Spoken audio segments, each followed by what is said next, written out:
Welcome everyone to the Sunday service. Thank you so much for making it. We are live, we are live, we are live, we are live. Guys, there's a link that I've pinned on top of my chat that will throw you over to Bosede's live stream. We are multi-streaming. We are multi-streaming. We are multi-streaming. Let me just confirm that it is running there. Bosede, I don't know where we don't have your. Let me see. Oh yeah, there we go. You're back. Yes, so you can see my co-host is already ready. She's already relaxed. She's seated on the on my left side of the panel. We are ready for this conversation. I see Natecho Traveler. Thanks so much for coming in. How are you doing, Natechovi? I see let me see. I see Tonya. Tonya, yes, Tonya, thanks so much for coming in. I already see Tonya's comment. Tonya said, Nap Patrick, thanks so much for coming in. Then Tonya says, I want to be the first to support my favorite people. Thank you so much for that comment, Tonya. We don't take it for granted. Title Pro is in the house. Welcome, Title Pro. Natecho Traveler is so excited. She's saying, Mama Bosede! I'm like, hey, this one is so excited.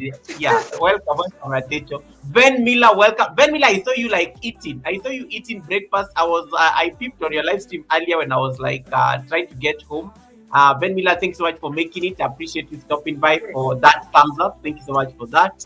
Jaden is in the building, and Jaden has already jumped over to Bosede to support Bosede. Thanks so much for that, Jaden.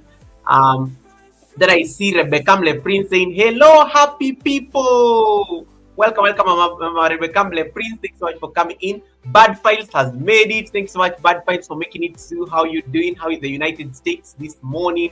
I see Natecho is still screaming Bosede's name. Bosede! Yes.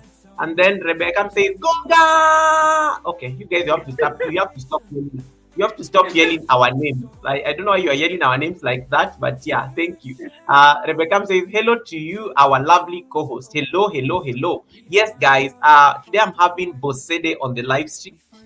And we are going to have an amazing conversation for the next like 2 hours at least. And then, in case you don't have Bosede Joseph, there's a link that I've put on top of my chat.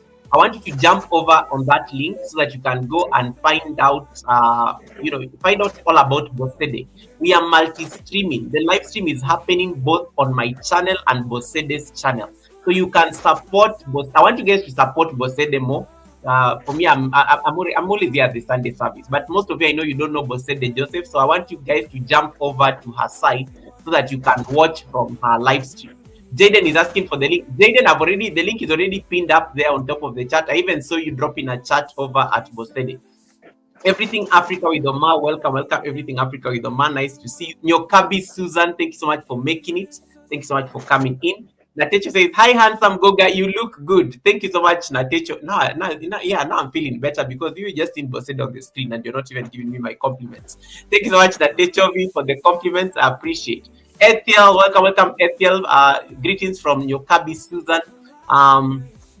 Omar says, I need to connect to this beautiful lady. Who is she? You don't know Bosede Joseph. Omar,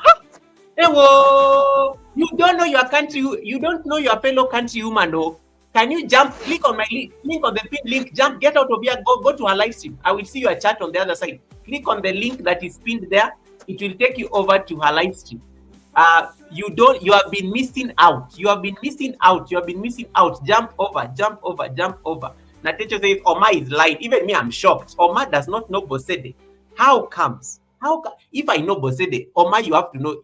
Omar, you should know everybody that I know. So please jump over so that you can go connect. You can go. She looks like a foreigner. Of course she's a foreigner. What are you trying to suggest? This is Bosede. You are just used to seeing Bosede relaxing on her live stream and everything. Look at the way she looks amazing at the Sunday service. It is the outfit for me. It is the smile. It is the back. It is everything. It is everything there. So and even Omar is shocked. Like, this is not Bosede. This is not the Bosede I know. Yes. Bosede is at the Sunday service. Official Vani is in the building as well. Happy Sunday, host and chat. Guys, share us out, please. If you can, share the live streams out. You can share Bosede's channel. Share the live stream on Bosede's side. So that she can get that traffic over to her channel. These are monetized channels. We welcome offerings. Click the dollar sign. Make sure you don't. There are some ads there that you'll find on our channels. Watch them. There's a dollar sign there. Support us. We welcome Sunday service offerings in all major currencies in the world: dollars, crypto, and so on and so forth. I can't remember the other ones. And then preferably from Android. I always have to add that one. Preferably from Android. Preferably send from don't send from your iPhone. Preferably send on an Android or your laptop, so that Apple does not take the 30% of my revenue or Bosede's revenue. I think I've said everything that I need to say when it comes to getting super chats and things. Bosede, how are you feeling? How are you feeling, Bosede? I'm feeling okay. I'm feeling good, and I'm so happy to be here. Honestly, I'm glad. You are used to being on your live stream around this time, just alone, chilling, catching up with people. So today you happen to share you do happen to share like the panel with me, and I'm also honored to just share the panel with you as we do this. Do you need a glass of water? Do you need some tea, or you're ready for us to get this show on the road? I think I'm okay now. Okay, good. So guys, that is Bosede's channel. If you are not aware, that is Bosede's channel. You can see the banner, everything. This lady, one thing I like about Bosede's channel, Bosede has done everything that you need to be doing on YouTube to promote your channel. Look at that channel. There's a banner, there's information, there's a lot of everything you need on your channel has been captured there very beautifully. Official Vani is saying, okay, Oma says, she's glowing and finally Goga is looking more handsome. Hey, Oma, leave me. Oma, leave us alone. No, it is too early. It is too early. It is too early. It is too early. Natecho says she's smiling like an angel. Of course, she's an angel. You guys. Official Vani says, Bosede, you look good, mama. You look good, mama. Bosede, why are these people imagine? They don't think we can dress this nice. These people just think we can. What is wrong with these people? Like they are not used to seeing us like this. Oh my goodness. Sissy, welcome my sister. Sissy, thanks so much for coming in. Vani darling, the birthday girl. When was Vani's birthday? I'm not aware. We need to sing for her birthday song. Judy Nyamai, welcome. Thanks so much for coming in. Guys, if you have not connected to Bosede Joseph, there's a link that is pinned on top of my chat. It will throw you over to her live stream. Click on that link, watch the live stream from there. It is still part of support and you'll not be missing out. And then at the end, you will come back. In the end, you'll come back here and then we can have our conversation. I see JD over at Bosede. Thanks so much, JD, for that support. Natecho says, I'm watching from my Samsung gadgets. Thank you so much for that. We appreciate that. You can actually be watching even from an iPhone. It's just that in case you want to support us, please feel free to, we taught these lessons the other day. Official Vani says, Goga, my iPhone does not even super chat. Apple is crazy. Apple is losing a lot of money from you. Official Vani, we appreciate that because you can watch us from your MacBook. Judy Nyamai said, Bosede, oh, you guys Bosede, people are so excited to see you on the live stream today. What time do you normally go live in Niger time? I go live in the morning and in the evening. Okay. What time in the evening? Because I think that will give us a sense of the time. Okay, I go live around 9 p.m. Nigerian time. So like in the next it's normally late here. That's why I normally see you very late because 9 p.m. is like 11 p.m. my time. 9 p.m. is usually 11 p.m. my time. There's somebody who has left a very interesting comment here. Let me see whether I can read it for you so that you can mark these people, because I know today you are going to be very, like a guest, but tomorrow when you go back to your life, you can deal with them. So JD says, beautiful Bosede. Look at Tonya. Bosede, I like this, your international voice. Bosede, do you have a local voice? Do you have a local voice that I'm not aware of? But Bosede always speaks like this. This is my voice. Now, Mark Tonya, these are part of the people who are looking for gist. Mark them for tomorrow. Official Vani says, why not? She dressed up. I think that's Official Vani to you. Kevnish, welcome. Joyful Reflections, nice to see you as well. I can see people are landing in at the Sunday service. But today people normally walk into the Sunday service 15 minutes earlier, but 15 minutes late. But today they seem to be very early because you keep time. She keeps time, guys. Even in our preparations for the Sunday service, she was on time. She does not even like waste 1 minute. She's always on time. She's always on time. Anastasia, thank you so much for the raid. Thanks so much for the raid. I see Helen. Helen, was that like your raid? Because I thought you are having a premiere. I was watching your premiere before you came to the Sunday service. Anastasia raid, thanks so much for that raid. Be okay. Thank you so much for that beautiful blessing. Guys, Be okay only needs Be okay. I don't know that you've reached 1,000. Be okay only needs like less than 10 houses to get 1,000 subscribers. This second channel of hers, Be okay Media Food Freaks. If you don't have Be okay, please type Goga on the chat so that these people can round off the numbers for you. She only needs less than 10 houses. I think that's the last time I checked when you were at JD's the donkey. I was laughing at the donkey jokes. Please make sure that house gets to 1K so that she can sleep and start a new week at 1,000. Mugeni Charity, nice to see you. Thanks so much for coming in. Anastasia, appreciate the raid once again. I'm being told official Vani is having a birthday party this week on Thursday. Okay, perfect. Thank you for that information. Official Vani is having a birthday this week. So guys, register that. I think there's an upcoming live stream for that. Kisha, welcome. Kisha, nice to see you. Kisha, how are you doing? How are you doing, Kisha? Thanks so much for popping in.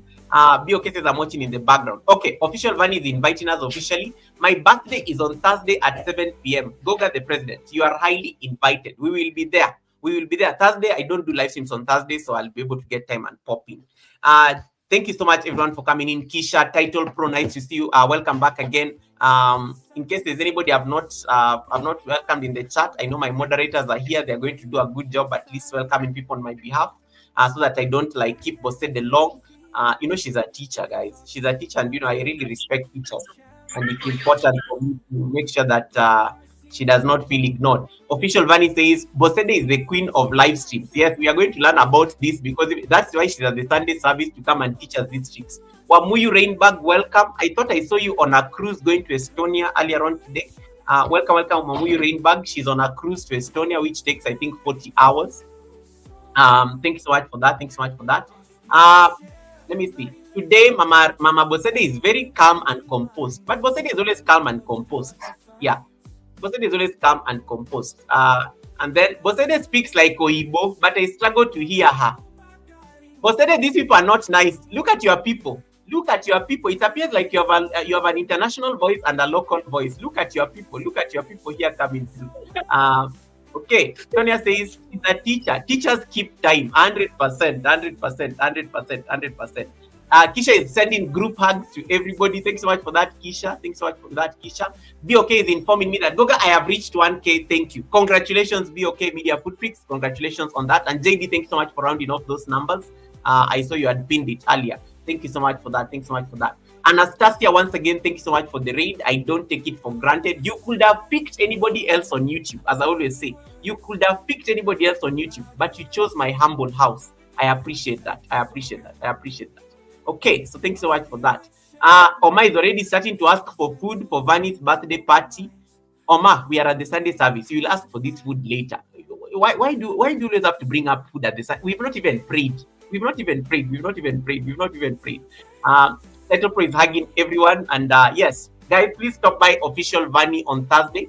She'll be having I'm just thinking of monetization parties now. She'll be having a birthday party on Thursday, and it's already scheduled. She's going to be live, so please make sure that you can stop by and give us some love. It's at 7 p.m., which is like 9 p.m. Kenyan time. That will be perfect because I'll be home, I'll be from work, I'll be relaxed. I'll be able to make it, and probably I'll even come up on panel and say hi to your people. Thanks so much, Kevinish, for that. I appreciate you leaving us running and so on and so forth. And guys, once again, if you have not connected to Bosede Joseph, please click on the link that is pinned on top of my chat. Let us give us support. Bosede, what is your favorite color? I would say blue. Blue. All right. Bosede says her favorite color is blue. Guys, I want you to drop some blue hearts on that live stream. In case you've already arrived and given Bosede a super like, a super sticker, a super chat, and things like that, please drop some blue hearts to confirm that you've already landed there. Thank you. I see Be okay is already dropping the hearts. Rebecca Le Prince, yes, drop hearts like this. to confirm that you've landed there and you've given your yes. I see. But then look at all the love you are getting on your chat. Thank you so much. So Thank you. they've already done the thing. They've already done the title pro, not blue on my chat, blue on Bosede's chat. Blue on Bosede's chat. Not on my chat. God will never fail us. Thank you so much for coming in. Bugeni Charity. Yes, I see those blue hearts. Drop those blue hearts on Bosede's chat to confirm that you've landed there. To confirm that you've landed there. Natural Vibes with TK, our brother, thanks so much for coming. You guys are still dropping blue on my chat. Drop blue on Bosede's chat, not my chat. I'll be able to see whether you are dropping on my chat or Bosede's chat. Yes, please. Thank you. You guys are finally gotten it. Bosede, there are people who are saying that your favorite color is orange. Some are saying that your favorite color is red. Guys, I know why they are saying that. You know, the super chat is orange and red. I like them very well. So we welcome those super chats, guys. Please send them. Welcome them very well. We welcome those colors. We welcome those colors. But yes, thanks so much, guys, for dropping those blue hearts. And the orange and the red ones are also allowed. The orange and the red ones are also allowed. You can color our chat. And we also welcome green ones. And thanks so much. Gardening is my soul for that membership. I don't take it for granted. My sister, thank you so much for that blessing from India. Yeah, we also welcome green. Green is also a color that is welcome. So thank you so much for that. Natecho says, Goga, me, my favorite color on YouTube is always red. We know why. We know, so long as it is sent from, yes, we know why. We know why. Guys, without further ado, allow me to introduce our guest of honor, and then we can start our conversation with her. All right. So I'll just pause the music a bit so that I can read a short biography I had of Bosede, and then she will introduce herself in the, in the best way she knows how, because she's the guest, she's the co-host. So have you you better be watching this from her live stream, okay? So in case you have not yet connected to her, jump over to her live stream. I've put the link on top of my chat. It will throw you over to her live stream. We are multi-streaming both in Nigeria and in Kenya. So today I want you to choose and watch the live stream from Nigeria. All right. Bosede Joseph is a passionate Nigerian-based content creator, teacher, and storyteller whose work sits beautifully at the intersection of education and global awareness. With a heart for both the classroom and the wider world, she has built a platform that not only informs, but also empowers our audience to better understand the forces that shape our daily lives. Through her YouTube channel, Bosede Joseph, she delivers clear, insightful coverage of major global events, from political shifts in the United States and Canada to social developments in Iran, Pakistan, Nigeria, and Burkina Faso. Her storytelling goes beyond the headlines, breaking down complex issues into meaningful narratives her viewers can relate to and act upon. What makes Bosede truly unique is how she weaves her background as a teacher into her content creation. Whether she's curating breaking news, experimenting with YouTube's latest features, as some of you have seen on her live streams, or engaging with her community, Bosede brings the same clarity, curiosity, and care she does in the classroom. Her journey is one of educating, informing, and inspiring, proving that knowledge, when shared creatively, can empower people across the borders. And today we are so excited to have her here at Sunday service to hear her story. And it's all about educating, informing, and empowering the creators that are in the community.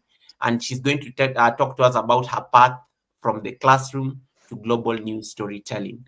Bosede Joseph, without further ado, allow me to put you up on the main screen so that you can introduce yourself to the people in the best way you know how. Over to you, Bosede. Thank you so much for that biography. I'm so honored to be here. My name is Bosede Joseph. As you may well know, of my other names, I have Symbol, Ola Symbol, which many of you might not know that I also bear that name because it's not that popular on this street. Joseph is my father's name, who is late, by the way. So my condolences. That's how I got the name today, Joseph. So I'm married. I am married. I'm with 2 children. So for those of you, many of you might not know that I'm married, but on this street, I I want to keep my private life private as it is. So many times I don't let my children come to the screen when I'm live and all that. So, but I am happily married to one man, to one man and not two men. Yes. I'm also a teacher. I teach history in a secondary school in Nigeria. Some of you might be thinking I teach English, but no, I teach history as a subject. So recently, Nigeria decided to introduce history as a subject so that we can know our roots. Before then, we were not offering, secondary students were not offering history, but they decided to bring it so as to know our roots. And I'm a graduate of history and history education. So I'm a graduate. So you're looking like at a graduate on the screen, also teaching in a secondary school, in a private secondary school in Nigeria. What else? So that is that about that. Thank you so Right. much. I like that. And Tonia's talk is getting excited because she said, "Oh my God, that's my fellow colleague." Because Tonia's talk is also a teacher, and we may be having her at the Sunday service next month as well. But why teaching? What inspired you to pursue teaching as a profession, as opposed to, let's say, nursing, lawyer, medicine? Why teaching itself? Because teaching is a noble profession. You are impacting generations of people. Will remember you years. I still remember my best teachers today. And it's been it's been a long time since I was like in a school and in a school setup. But yeah, talk to us about teaching. Why teaching as opposed to, let's say, other professions? Maybe because teaching is very easy. But on a Really? serious, Really? Really? that's on the No. light I will go. That's on the light I will go, girl. But really, I think I have passion for teaching, for impacting knowledge into younger ones, because I look at the statistics of teachers in my country, and I think we might have a problem in, say, about 20 years to come with the kind of children we are producing these days. None of them want to become a teacher. Imagine. So I think the love for classroom, the love for children, there's joy in you when you see people you're imparting knowledge on and you see them doing exploits. I have some of my students who are graduate today, some of my students who are graduate. So it gives me joy when when I see them and I see the product of my hands in them. And I think that's what drove me into teaching in the first place.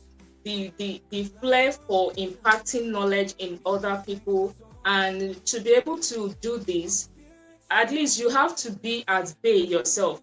You have to be able to be on point. You have to be able to be up to date to be able to impart knowledge in others. And I think I like that.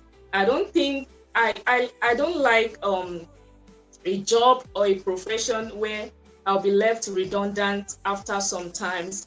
With teaching, you have to be on your toes every time. You have students that are asking you questions that you have to get back to your drawing board and tell yourself, look, I think I'm becoming obsolete or I'm becoming too old for these children. So you have to go back to your drawing board to learn about things. My colleague Tonia's talk saw a textbook on history with me the other day, and she was like, "You, this lady, you don't buy any other thing. I've not seen you buy any, but you buy history textbook." And in fact, to tell you for a fact, I ordered the book from Jumia. That's the length at which I can go for teaching. So I think I'm passionate about it. I love teaching as a profession. It's a noble job and is a noble profession. Thank you so much. I love that. And TK, our brother from South Africa, says yes, indeed. Teachers, a teacher's impact is an important one to the society. And Tonia's talk is getting excited that Bosede is really representing I love you. That is your fellow colleague. Vani said something important there, and Vani was saying that this Bosede, you're not lying. A lot of people nowadays don't want to teach. From you, from where you sit as a teacher, what do you think is the reason why are young people not inspired to teach? Especially in this generation, because like who is going to inspire? You said you get a lot of joy when you see your graduate students, at least making it in life and things like that. But why is it that the generation today is not keen on embracing this profession, in your opinion? All right. Thank you for that question. Number one, I would say the salary. So many people, so many younger generation, they want to go into professions that pay them millions, hundreds of thousands. They don't want to go into professions that pay peanuts, because let me tell you for a fact, teaching in Nigeria, especially in a private school, is not encouraging in terms of salary. So I would say, when sometimes we joke with our students in the classroom, I would be like, how many of you want to become a teacher? And all of them will be saying, God forbid, none of them want to become a teacher. And that's because they are seeing what we are taking home at the end of the month, which is not encouraging. So many of them will not want to end up as being someone managing his or her salary for the month. So I would say because of that. Then another reason will be that the kind of graduates we are producing these days, I would say with time, the IQ is dropping. The rate at which we are having intelligent people are dropping. And I've seen cases of where young people go for teaching interview, and they couldn't even write an ordinary application letter. That's so bad. It has gotten to that extent where they can't even but when you see them, they speak English. They're on top of that. When they speak English, you tell them, you give kudos to them and be like, oh, this one can teach. But tell them to come and write application letter, then they'll begin to fumble. That's the kind of graduates we are producing these days. And it pains my heart that because we have children growing up, our children will be in the school and they will need teachers in near future. So who are these people that are going to teach them? That's what pains me the most. And I think we need to do something about it as in Nigeria. And Right. I don't know if it's like that in Kenya. I don't know, but absolutely. I would agree, because it's one of those professions that is not well paid. I do have a lot of friends who are teachers, and it's one of those things that they always tell me. One of my mentors, actually, my life mentors, she retired just like 2-3 months ago, and she was a teacher for like over nearly 40 years. And even in retirement, she says, if she looks at the pension she gets after dedicating all those years, it does not add up. But for her, she says the joy she gets when she sees the graduates, the people the people who pass through her hands, for her, that is everything. Joe Delaney, thanks so much for that. And Joyful Reflection says teaching is a passion. TK says the salary in teaching profession is very low globally, and that needs to change. And I think that speaks volumes in terms of what you are just saying. Official Van is talking about obsolete graduates. That people can speak English, yes, but when it comes to actually the science of teaching, it's not reflecting. And Tiki agrees that yes, it's the same globally. Ifeanyi, nice to see you. Welcome. Ifeanyi, nice to see you. I see Bev Artist Kitchen as well. Thanks so much for coming in. Thanks so much, Ifeanyi, brother. Let's talk about you talked about being in private school. One would hope that a private school salary will maybe be more like lucrative as opposed to like public school. I don't know what are the dynamics in Niger, even in terms of if private school is also not very, it's not very like rewarding. In case somebody wants to be a teacher in the future, how are they going to navigate that terrain? Can you come again? No, I was asking about the private school dynamic. You say you teach in a private school, and Okay.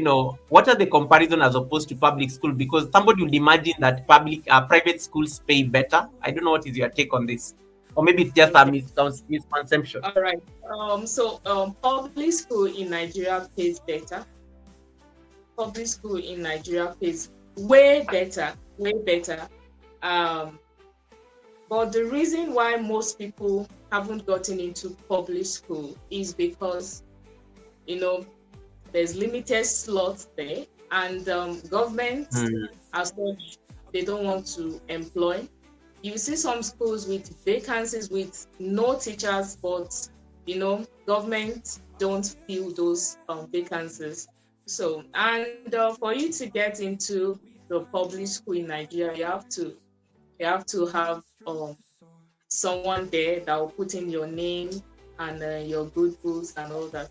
But I want to tell you that private school teachers, they are very, very brilliant. Do you know why? They are properly and well monitored than even public teachers. As Mm. public teachers, they could go to class, their job is secured already. But in private schools, one mistake might end a sack letter from the proprietress of a proprietor or the owner of the school.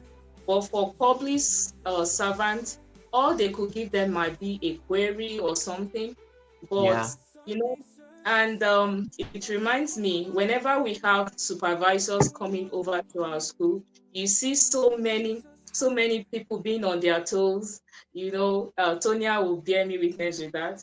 You see people walking, running helter skelter just to keep their information correct, so that no one would accuse them of sabotaging the efforts of the school and all that. So I think Mm.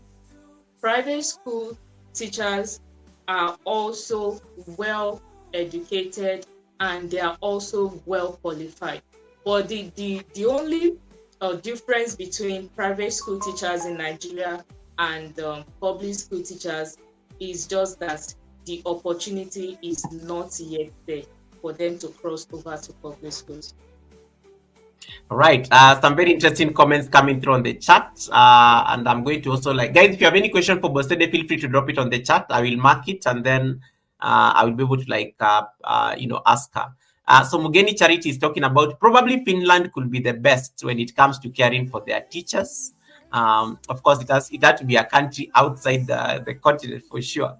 And then TK says, private schools are the ones which I thought pay well. I'm surprised to hear it's the same over there. And this is him in South Africa.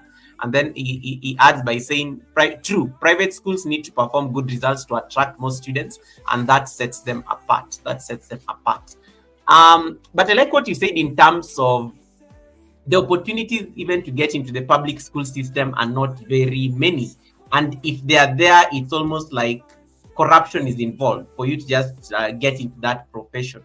I don't know, for you who has invested a lot of time, you've gone through school, you became a graduate. How does this make you feel that the people who are getting into the profession, they have to cut corners to get there? And what does this even mean for a student who has to go through this particular system? And this is now me getting a bit political in this conversation. I think it's the same in almost all the sectors in Nigeria. It Yeah. is the same. You see people going to, I remember there was a year, I can't remember correctly the year, there was a recruitment for immigration. And you see there were people that were stampeded, that died during the recruitment process. Now, ask me where that recruitment process ended. Nothing was heard about it.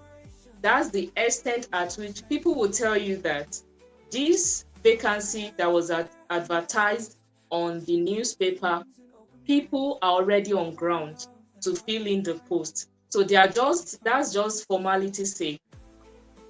putting the advert in the newspaper is just for formality.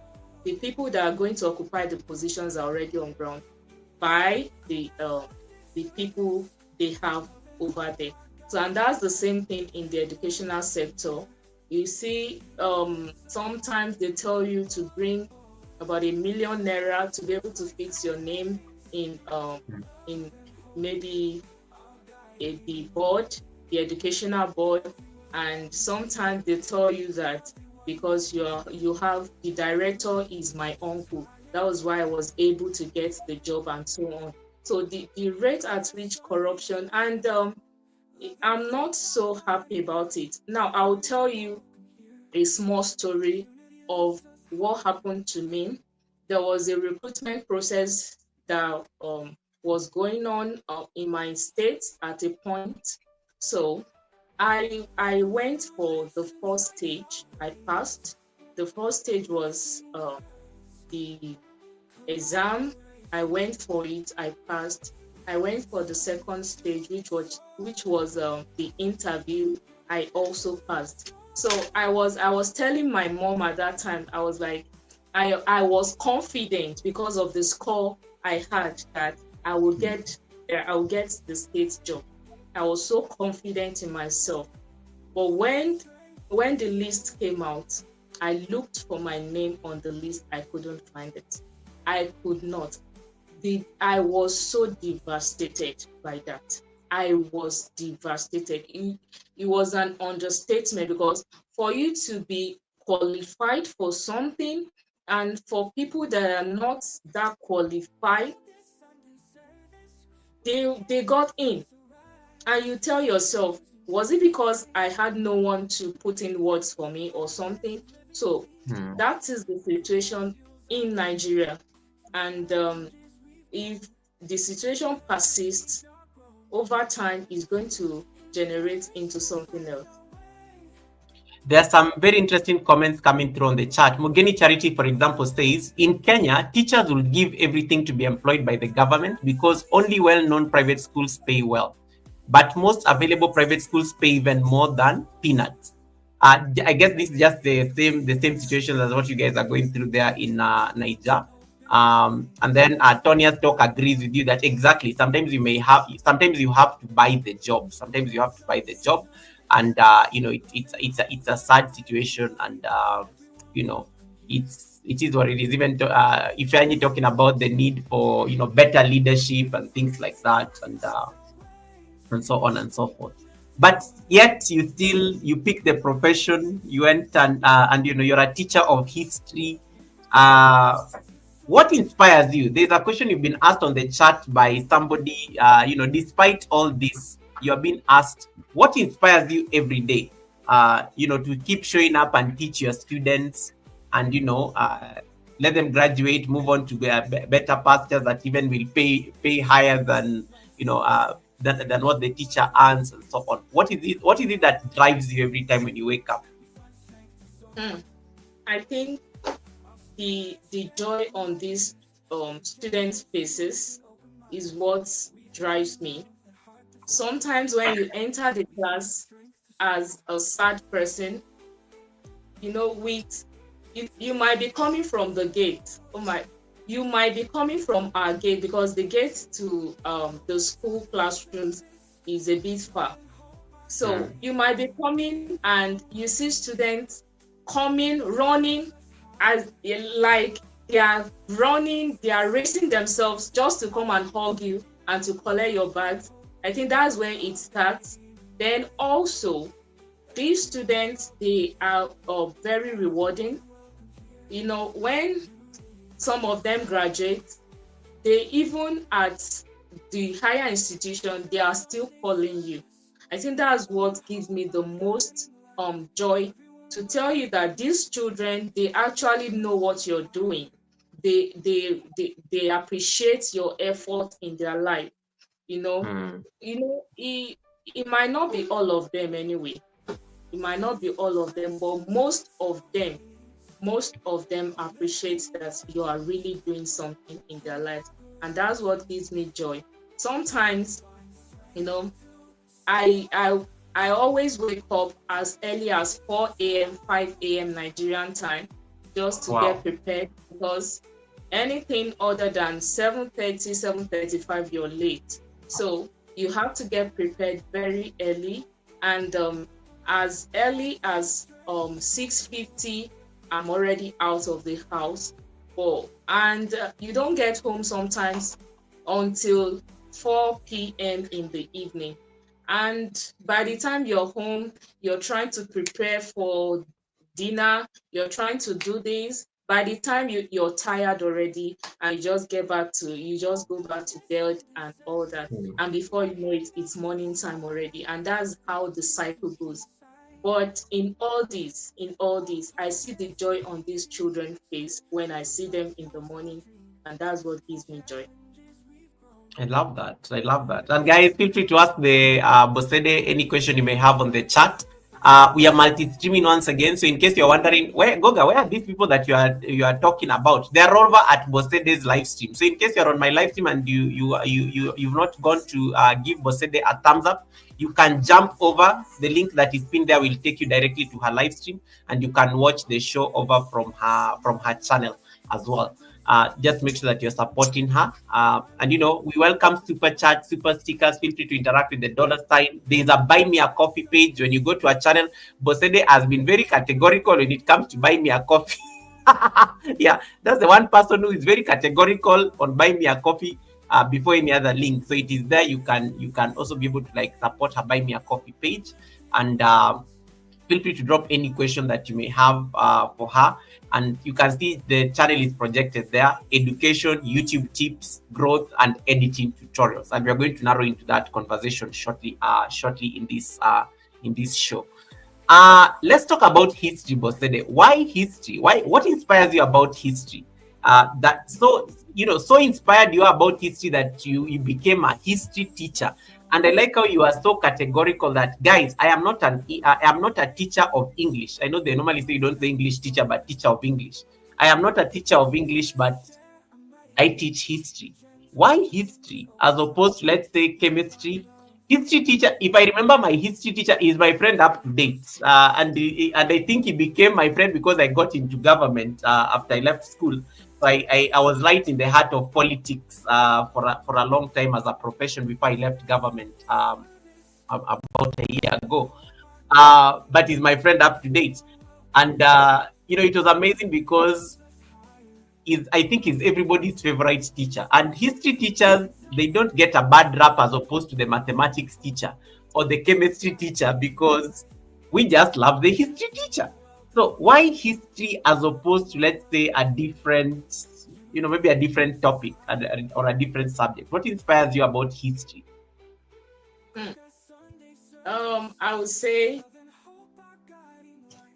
the love to know about other things going on in the world, because when I started in the higher institution, when I started, I initially wanted to go for English language, but at that time I was so naive, guys. I was so naive. I didn't know what I was doing. My elder brother actually told me to go for literature while I was in the senior secondary school. So I didn't know the importance of literature. So when I got to the higher institution, I wanted to do English language, but I wasn't admitted because of the literature. So I went for history. And when I got into the department, I fell in love with history, because I could see from the first history they taught us, we were taught the history of the states of where I schooled. Then we went into the history of Nigeria. Then I began to know more about my country, and I fell in love with it the more. And from there, we did world history in terms of World War, the Revolution, and everything, American history, and so on. So it gave me, so whenever I read, sometimes I read a particular material for a course more than 3 times, 4 times before exam comes. And by the time exam, I already know most of the things in the material. So I became accustomed to history. So I just kind of like, and if you know me, you know that I actually want to know more about what is happening other than my country. I want to know what is happening over the world, and I felt I could do that through history. Right. You have Mugeni Charity who says that history was a favorite subject, and you have Eva Kikaya who says I never liked history when I was in school. Wait, Bosede, one of the things that you'll agree with me in terms of especially having grown up in Africa and the continent. I don't know that we still have you. You're frozen a bit. I like how she froze. Yeah, sorry guys. Let's I like how she froze on a smile. And once again, guys, as I wait for Bosede to get back. So in case you've not yet connected to her channel, it is here. That is a channel you need to support as I wait for Bosede to get back on the screen. Then we are going to ask all those questions. So in case you have any question you want to ask, feel free to drop it on the chat. Chana says, my history teacher made me hate history because she was very rude. You see the trauma from the people who like impart knowledge on you. It can some of you carry it into adulthood. So let me wait for Bosede. Bosede is back. Okay, Bosede, welcome back. Bosede, can you hear me? Thank you. Yes, I can. Okay, good. Welcome back. So you have two extremes. Yes, I can hear you. We have two extreme people on the chat. You have even Chana says, my history teacher made me hate history because she was very rude. Wakesho says, I chose geography. And so on. Bosede, can you hear me? Oh yeah, you're there. Your head moved. Yes. Yeah. I was confirming that you're not out. I was confirming that you're not frozen.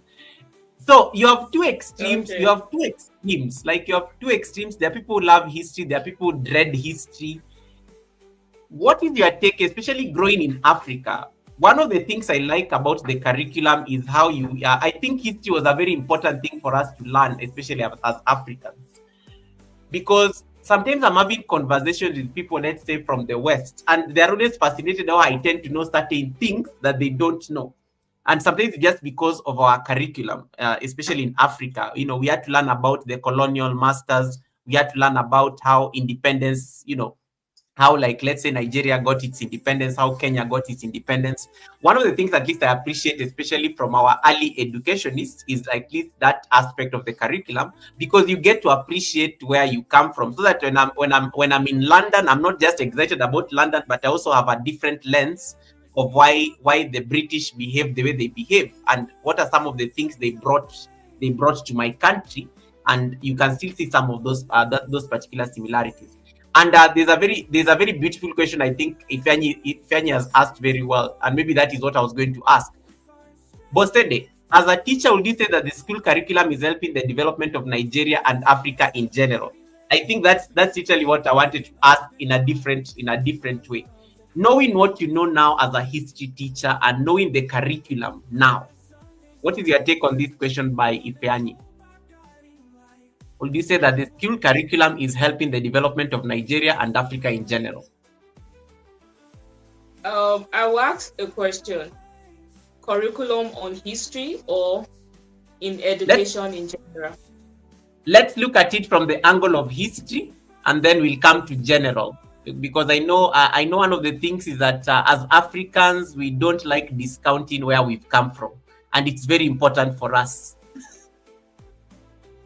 I think it's yes. I would say yes, because like I said, the history was reintroduced. I learned they were doing history in secondary school, but for a very, very long time it was stopped. I don't know why. but I guess the policymakers, they will know why it was stopped. But recently it was reintroduced.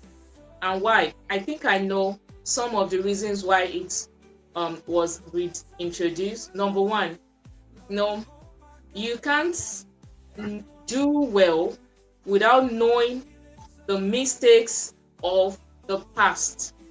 There were some mistakes that were made by let's say past politicians, and the only way we can avoid repeating such mistakes is through learning those mistakes, and also learning how not to repeat those mistakes. And that's what history is all about. So I think it's helping to develop the country by learning about the politicians, the heroes that had gone before now, and how they were able to develop the country. We see people like Obafemi Awolowo, we see Nnamdi Azikiwe, and we see people who were nationalists, who were those people, they sweat to gain independence from the British, and it taught us nationalism, that's being patriotic about the country. So I think history, in a way, is contributing to the development of the country. All right. If any is clarifying, what about generally, like in general, considering the recital nature of sometimes non-updated information, both in history Okay. and other subjects? Yes. I think in general, education in Nigeria, I would say, I may not be able to speak for all the African countries, but I would say in Nigeria, education is not where it should be for now. In terms of the curriculum, we are so backward.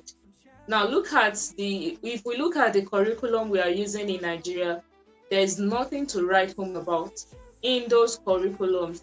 We see education is going somewhere in between digital. We are going digital, but most of the schools in Nigeria, they are still on analog level.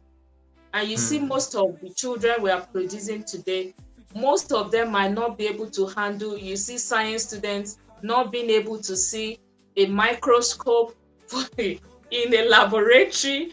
There's no lab in some schools, and it is very, very sad for Nigeria or for African countries to be producing those kind of graduates. And when they go there in the world, they see the difference between the educational system in Africa, in Nigeria, and the world. We go to some schools where the science students don't even know some of the equipment being used in the laboratory. You see, even in some schools, you see them not being able to use, recently we were advocating for a tech lesson plan. As I'm talking to you now, we are still using an analog lesson plan where you could just sit down in your house, type on your phone, make a lesson plan, make a lesson note, and you project it to the student. But you see, our system is still based on writing until your fingers are hurting, and I think that's not a good thing in the education system in Nigeria and maybe in Africa. Interesting comment coming through on the chat. Mugeni Charity says, I taught history and Christian religious education as my first job in my at graduate school, but not as a professional after graduate school, but not as a professional teacher. And then Omar says, if you want to manipulate people and push propaganda, don't allow them to know their history or manipulate the history. And I'm sure as a history teacher, you are going to have an opinion on this. And then Chana says, history has always been part of my country, but the leaders make even worse mistakes, and they are creating history in the process as they make those mistakes, just like what Bosede was trying to say. And then I got a new name says, I think a blend of history and technology will help us understand history better. What is your take on this? On these interesting opinions that are coming through on the chat? I like the one by Omar, especially the one of manipulating people. What is your take on this? Let me read the question again. Sorry. Oh, it was just a comment. So I was saying that I like this comment by Omar, and I don't know what is your take on it. So Omar says, if Okay, you want what's to the comment? manipulate if you want to manipulate people, push propaganda, don't allow them to know their history or manipulate the history.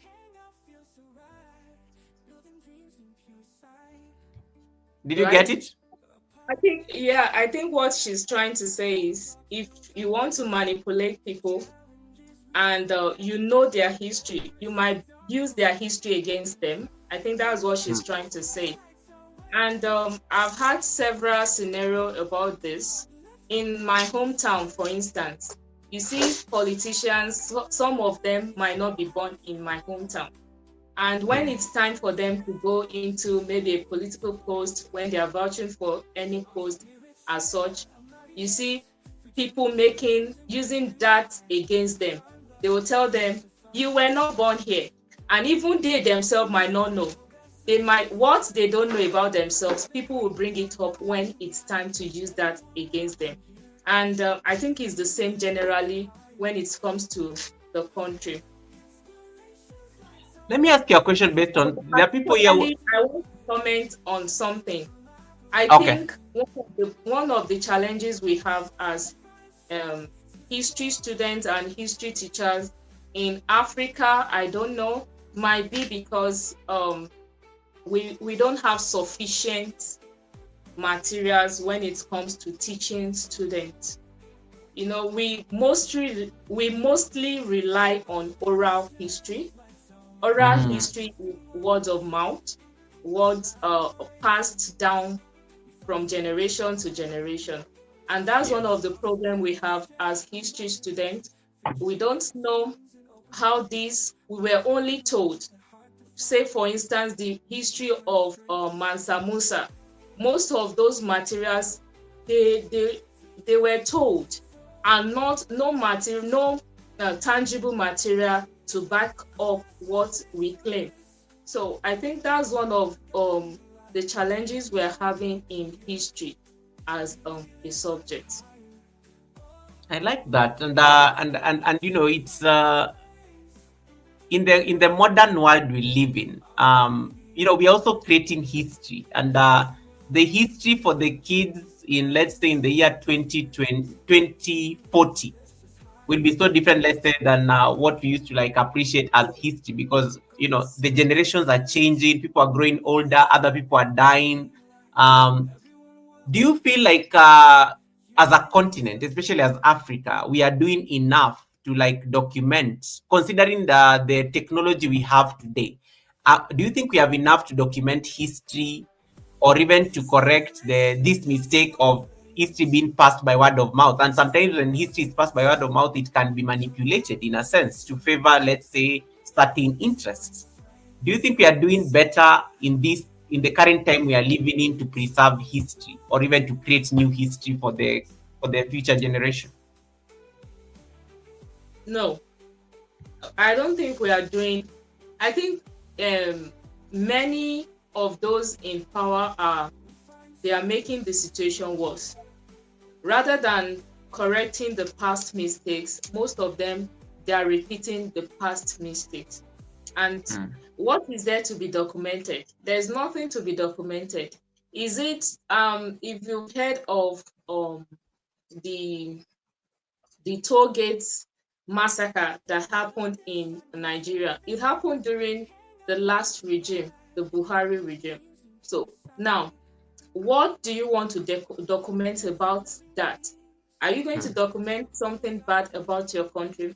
So I think in times to come, we might not have anything to write on the history of Africa, because most African countries, they are not doing enough. They are not doing enough for it to be documented. Most of those things happening in Africa, they are not worth documenting. A good example is there's a time when I was in university, I was having when I was doing my dissertation, and one of the first statements I used was a quote by Thomas Sankara.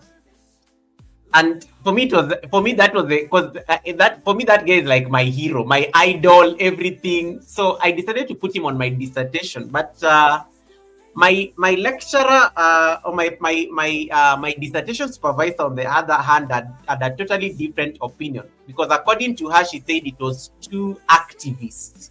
It may be sending the wrong message to maybe somebody in the future may be reading my dissertation. But I'm like, no, we are young and we want to like.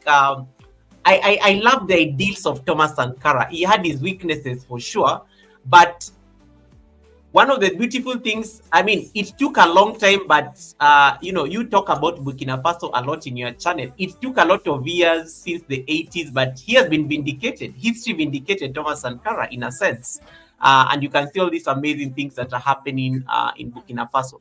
Do you think the political class sometimes they try to like, and this may be what Omar maybe is also asking on the chat, do you think the political class sometimes is trying to suppress history in a sense so that it does not portray them in bad light in the future? I think so. I think most of them are trying to suppress history so that in future, I would say, for instance, there was a situation in Nigeria. I don't know if you know about Abacha. When I was very young when he died. I was so young, but I heard what happened to him. The kind of the story we heard of how he died was quite different when I grew up and I started reading history textbooks. You will be you'll be so surprised at what I saw.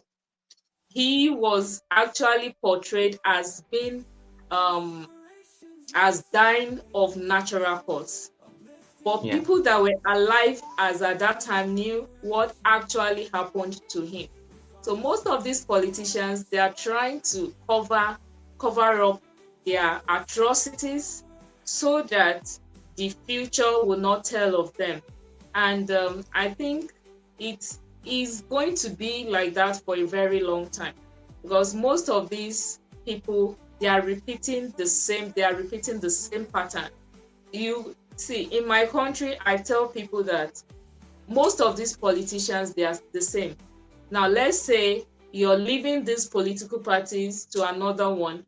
They are all the same, and this one will go there and do something worse than the former one. So, and all of them, they are trying to, and I see most of them are not doing something worth emulating even in future, or they are not doing something worth documenting in future. And that's the sad thing about that. And that takes us to the next conversation. Mugeni Charity has given me a perfect segue. She's asking, was your change of content motivated by your love for history?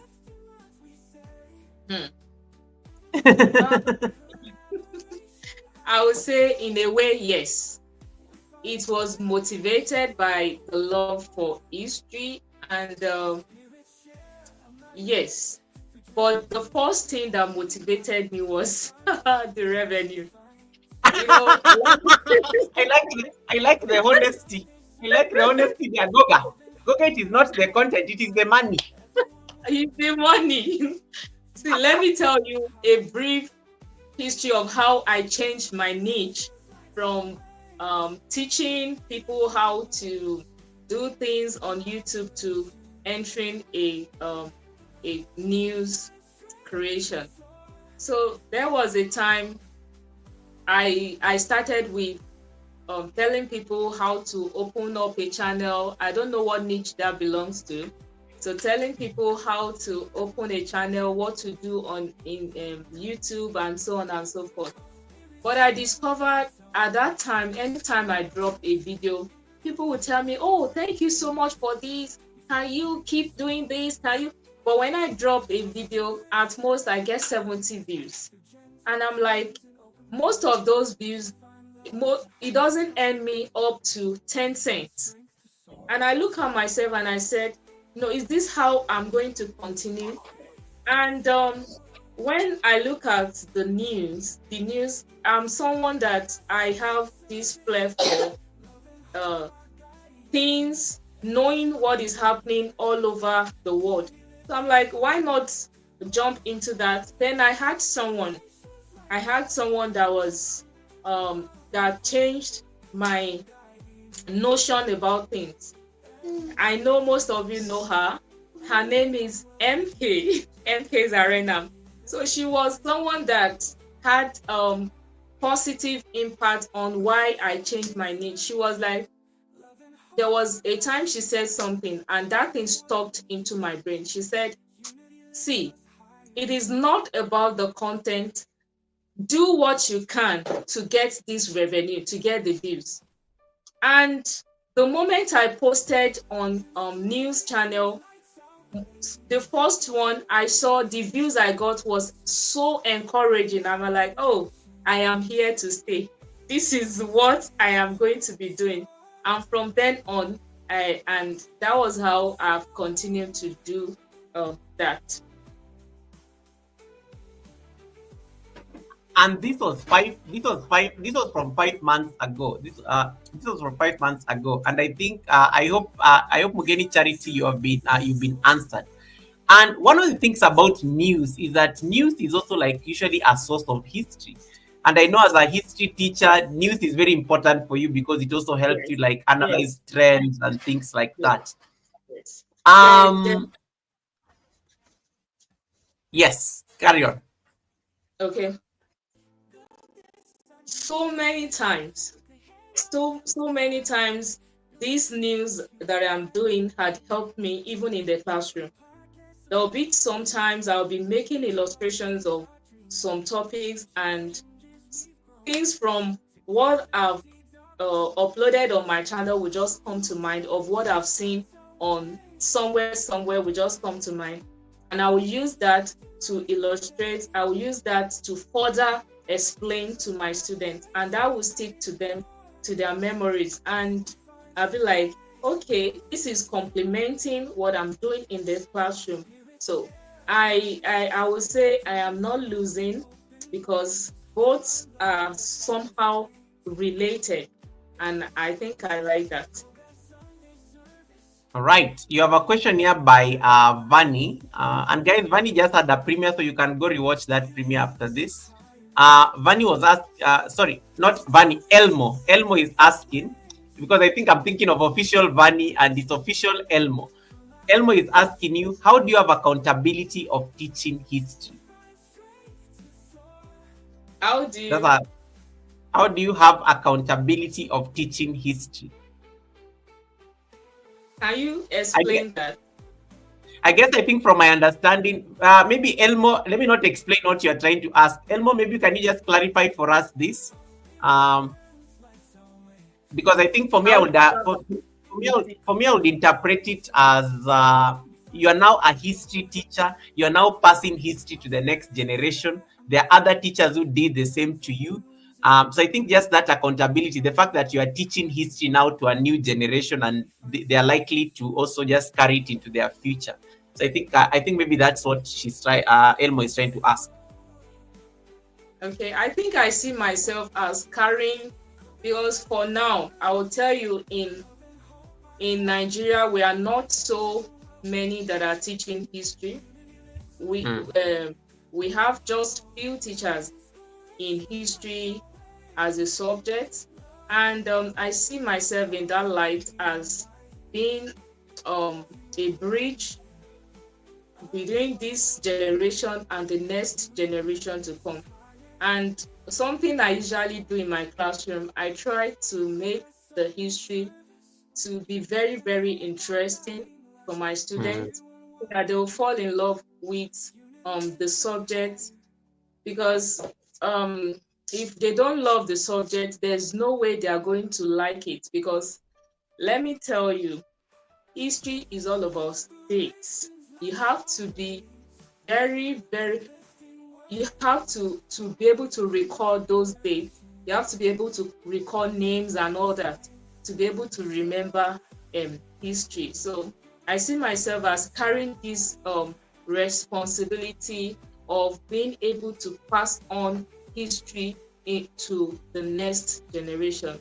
And let me tell you, my dream is way beyond being a secondary school teacher. In times to come, I want to be a lecturer. So, a lecturer of history. So, in years to come, I might become a lecturer of history. And that, in a way, I'm also carrying that into the next level to be able to produce Nice. history students in future. I love that. And I love that. Yes, I think I like yeah, you're like a vessel, you are carrying it over to the next generation. I would have actually answered it that way as well. Elmo, I hope you've been answered. There's a very important question that has been asked, and this is actually, this is coming from Omar. Do you think news and gist content creators are redefining the preservation of history globally? These are very interesting question, because you are now a content creator. You're not. I don't now just look at you as a teacher of history, but I also look at you as a content creator who is creating news, who is actually, because you're propagating conversations from your news content.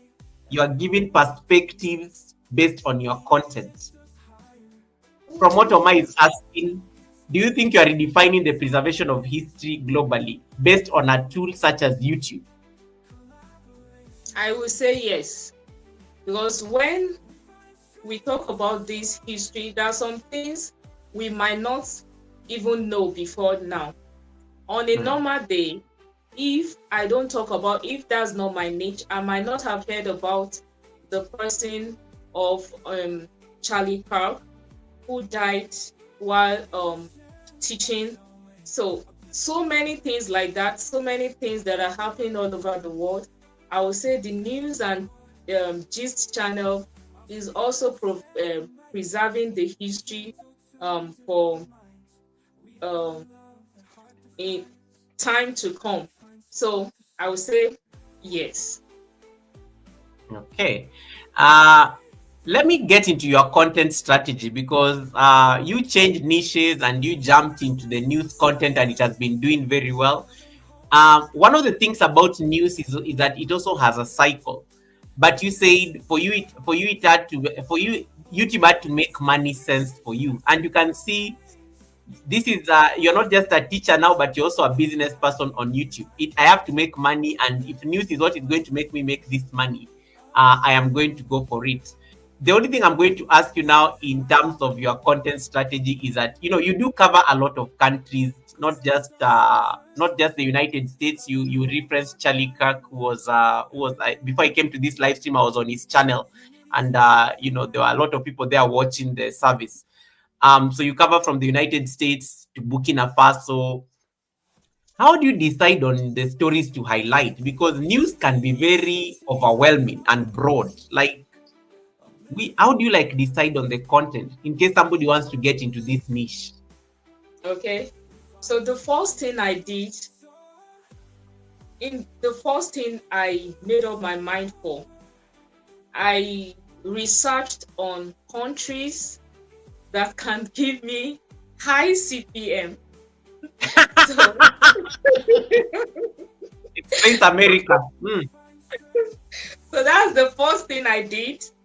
Then I also researched on when I can post and that will give me enough views and all that. So the first time I posted something. I think I posted on Canada first. So I will say the first thing I looked for when I started this niche was I do not want to post about my country Mm. because the CPM is it RPM now? I don't know, but the revenue in my country is very low. It is Yeah. very low.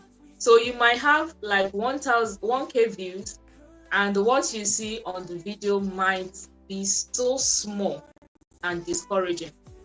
But the first time I posted on something and I saw the geography and I saw the people that watched, I saw people from Canada, from US, that kind of upped the revenue a bit compared to what I would have normally have in Nigeria. So the first thing I did was to pick my stories from different countries and countries that have high CPM, for instance.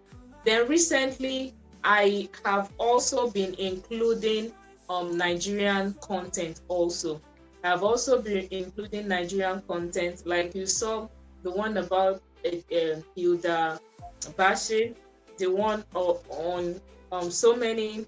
No, I think I've posted like 3 news on Nigeria. So that is it. I always look for countries with high CPM, for instance. Then I looked the first time I posted about Burkina Faso, I saw the views and I was like, oh wow. Then when I looked further, I researched further and I saw that people were actually talking about this man called Ibrahim Traore. So I said, oh, wow, this man is the reigning man. Why not pick up something about him? And that was it. One of the things one of the things I like with you is that you did your research. You did your research. You're not just like most people actually do news content. They just pick something because it is trending. Like Charlie Kirk has been trending from last week after, God rest his soul. Since his assassination, it's been like a trending topic in the United States. You do anything, Charlie Kirk, your video definitely is going to like have some interesting views there going on. That also brings in the conversation about these videos are likely to do very well, and sometimes it may attract, like, let's say, some attention on the channel that you are not really like looking for. So yes, as much as you are trying to grow revenue, but it can also be like, for lack of a better word, it can also be like a recipe for like getting, let's say, people reporting the content, especially if they don't agree with you for some reason. How Yes. do you navigate this? And that puts you as a very in a very delicate place as a content creator, because news content can be very risky in a sense. It's also very risky content. It does very well, but it can be very risky. How do you protect yourself from risk as a content creator, I especially think the first when the content goes viral? I think the first thing I told myself before I started was that I wasn't going to reply any comment in a haste. Mm. And that kind of puts so many things to rest, so many challenges or problems that I would have had with some people on the channel. And there are sometimes I will see comments on my video, I'll pause. I won't answer the comments at that time because some comments might be from hateful people, especially when you're reporting about Marcani, for instance, and some people like Poliver, who is the opposition, and you are reporting something positive about Poliver, and some other Marcani supporters are attacking you. So at that instance, I don't reply, and when I come back to the comment later, I just like the comment. I don't even reply the comment at all, and that will put the comment to rest.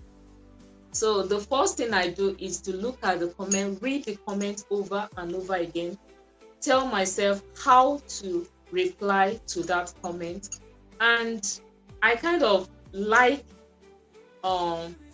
even negative criticism. Someone said even a negative comment is also a PR for your Absolutely. content.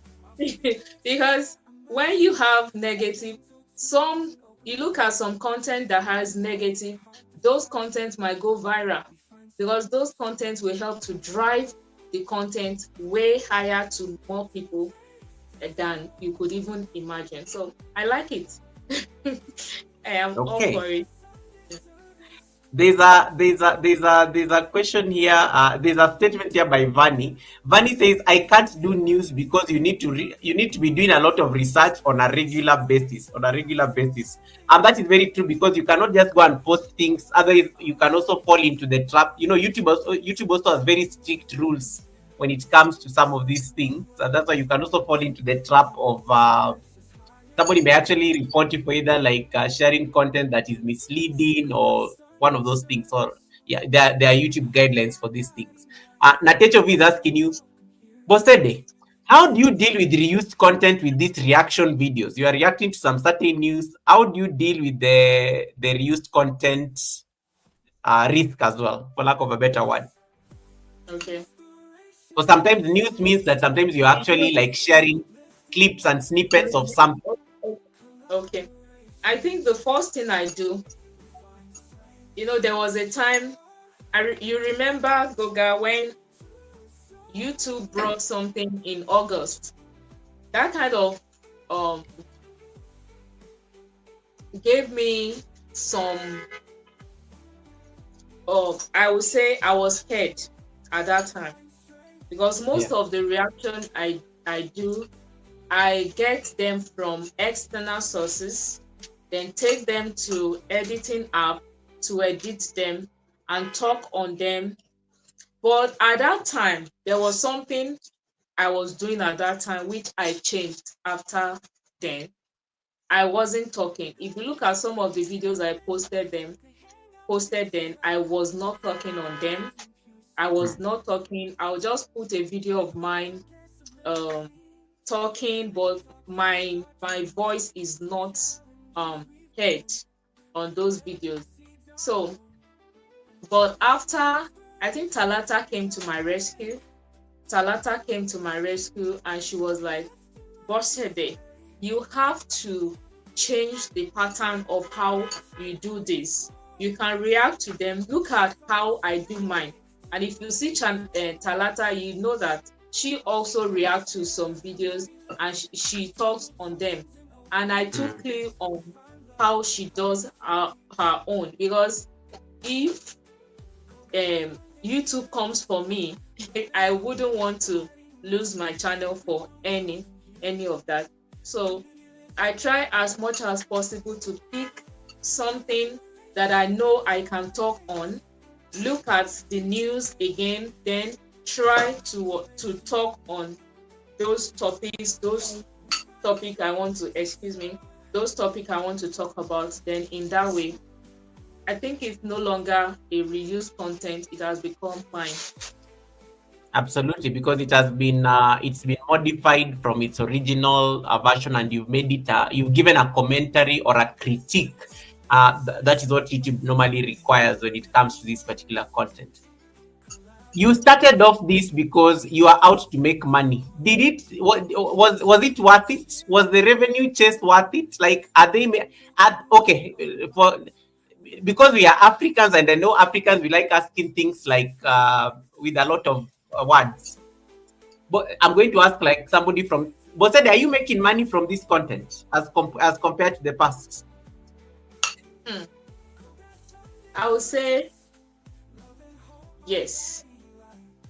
I am Okay. making money, but not as much as I would want to.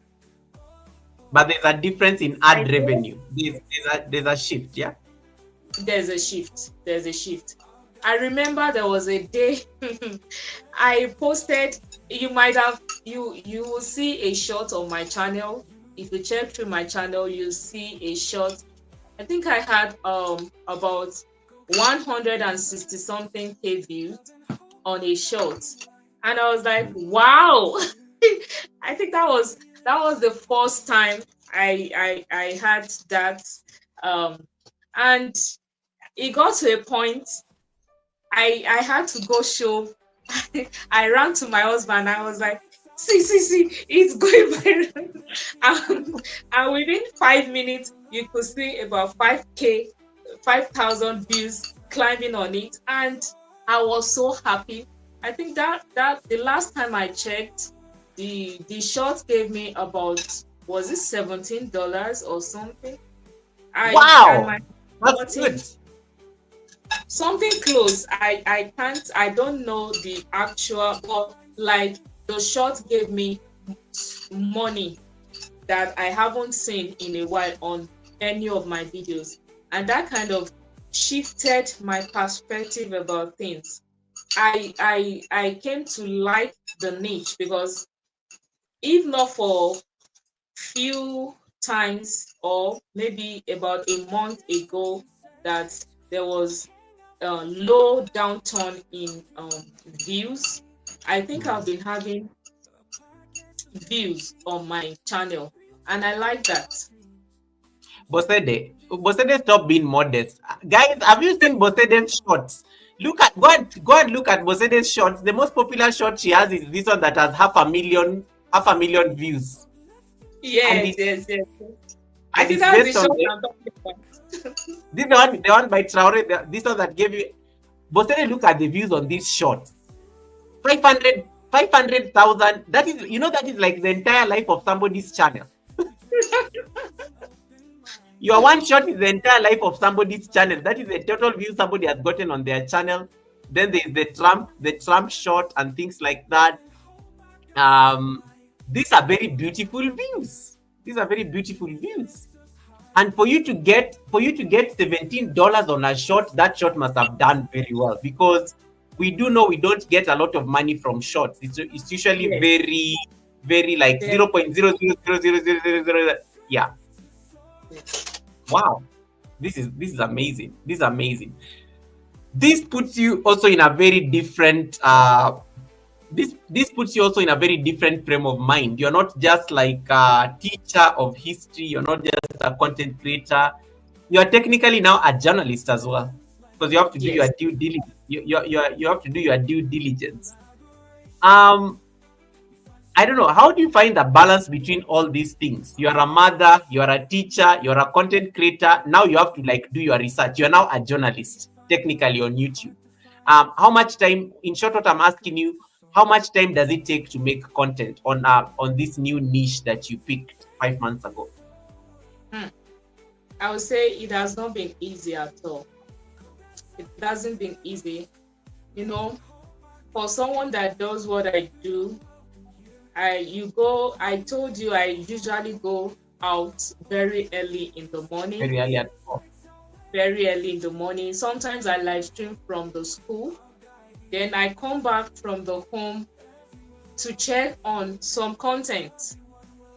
Sometimes when I go into TikTok, when I search TikTok, I am not there to have fun, to look at dances and all that. I am there to get clue, to make research on news I want to talk about. So that's why I Mm. am on TikTok. Sometimes I go to Facebook when I see things that catches my attention that I want to talk about. I just look at it, then I download some of it. When I download them, I might have like 5 videos downloaded on my phone. Then when I have the time, say on Saturday, there was a Saturday I didn't do anything. My my children, they were there, they fend for themselves. I was editing all through Saturday. Sometimes editing might take 1 hour depending on um the shooting, because you have to shoot, you have to talk about the video, you have to save this. Sometimes you might say something that you don't want to say, you go back, and we all know how shooting a video is all about on YouTube. I won't bore us with Mm. that, but the editing is, sometimes you edit, upload, then you find out that what you've uploaded is a wrong thing. You have to delete, go back and re-edit again Yeah. and come forward. So I would say maybe between 30 minutes to 1 hour, depending on how long the video is. That's how long it takes me to edit. What about the frequency? Because if you are doing news content, it also means that it has to be very frequent. Because what may be news today may be still tomorrow. Because the Okay, time may so be. for me, I am not a full-fledged news channel. The first thing I noticed is that except you are a big channel, many people might not want to come back to your channel to watch always. So one thing I do is I allow my, if you look at my videos, I don't post every day. There was a time I tried it, most of the videos suffer. So I allow 2 days interval. I just pick on things that I think will interest people. I talk about things that will interest people from various countries and all that. So I don't do um, news as you go, maybe as it trends and all that. No. So that's my own dynamics. And that's good because it also prevents you from like getting overwhelmed. Because otherwise, then it will mean that it's almost like going on YouTube full time in case you have to chase the news every day, for sure, right? Yeah. So, Bosede, can you hear me? You froze there for a bit. Sorry, guys, we lost Bosede. She's coming back. Oh yeah, she's back. Bosede, can you? Oh yeah, you're there. You're there. No, I'm saying I like your strategy because then it also prevents you from like getting overwhelmed. Because otherwise it means that you may be like a full blown YouTuber full time, so which is not possible because you're a teacher. Okay, guys, if you have any question you want to ask Bosede, feel free to drop it on the chat and let me know. Then I can be able to place it before her. Rob Albanks, welcome. Thanks so much for coming in. Official Elmo is saying, Bosede, I hope you make Oprah money. I like that. I like that dream. I like that dream. I like that dream. I like that dream. We all want that Oprah money. We all want that Oprah money. But today one of the things, so you are not fully a news channel, but you also like you also became you also coming from a place of you used to share a lot of educational content about YouTube educational content, updates, almost like tutorials in a sense. And I do like your take on this because that's one of the things you used to do a lot in your live streams. And I always tell people that Bosede is also very vast and very good when it comes to the latest YouTube updates. In case you are trying to like get an opinion on the latest YouTube updates, talk to us about this kind of content. Did it do extremely well? Was it boring? YouTube this year has been dropping updates after every like I don't know. I feel like YouTube is releasing updates after every second this year. You can't even keep up on the updates anymore. What about that YouTube educational content? Is it something that you're still going to like be sharing, or in a very different, or maybe in a different platform?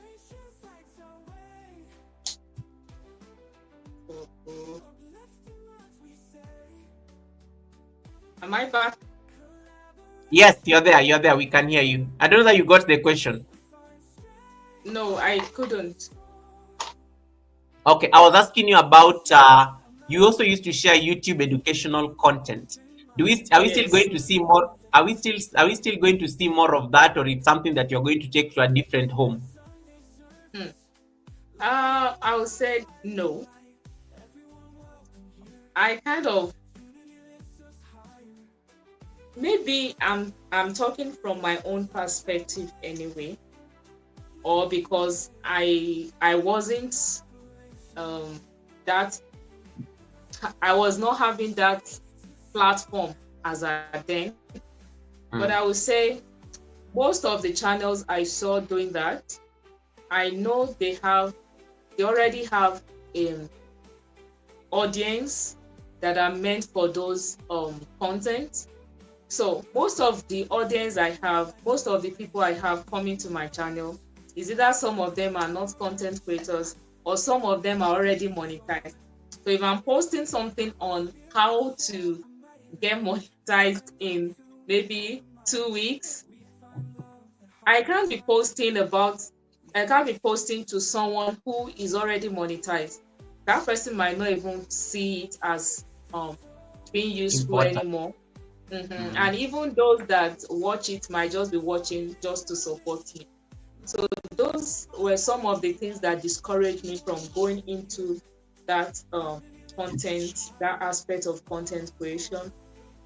Then also there there was so many times there were so many times that I had this content block. Was it is it called content creation block? That I don't Yes. even know what to talk about again. I've exhausted all the all the ideas I have and all that. But with news, it comes to you every day. But that's not to say a niche I would like to go into, of which I, let me even talk about my sports channel. My sports channel, sport was one thing that brought me into YouTube. It was first sports before every other thing, because I'm a sports person. When I came into YouTube and I I I began to upload sports content, and I knew nothing about how to react or how to do this. So there was a time I got a strike on one of the sports content I posted, and I had to pause. And that was what took me to another niche, which I created on another account. So it is now I'm now trying to uh, promote my sports channel, but I don't want to do this connect to me, that I want the subscribers to come naturally from sports content, so that it will be from people that love sports that will be able to be watching my content, and not people that want to do me a favor by watching my video. All right. There are some questions here that were asked. I'm going to just place the first one. So Chana was asking you, Bosede, I noticed you always go live while in class. How do you manage this so that you don't get into trouble? Mm, this is a very good question. When last time I usually go live in class, although the educational system in my country might be a bit different from other countries. In my school, we have form teachers who are teachers that sit with these students so that they don't injure themselves or they don't spoil school um, things and all that. So I am one. So I sit in the class as a form teacher, and while sitting in the class, there will be another teacher teaching at the front. So Oh, sometimes you might be wondering that's why sometimes I keep my voice as low as possible so I don't distract the students. So I'm currently sitting at the back of the student. So most of them are facing the teacher teaching at the board. So sometimes when I have a class, I pause or I check when I have the time. I don't live stream when I have a class, or I leave the live stream open, go to my class and come back. So that's how I do that.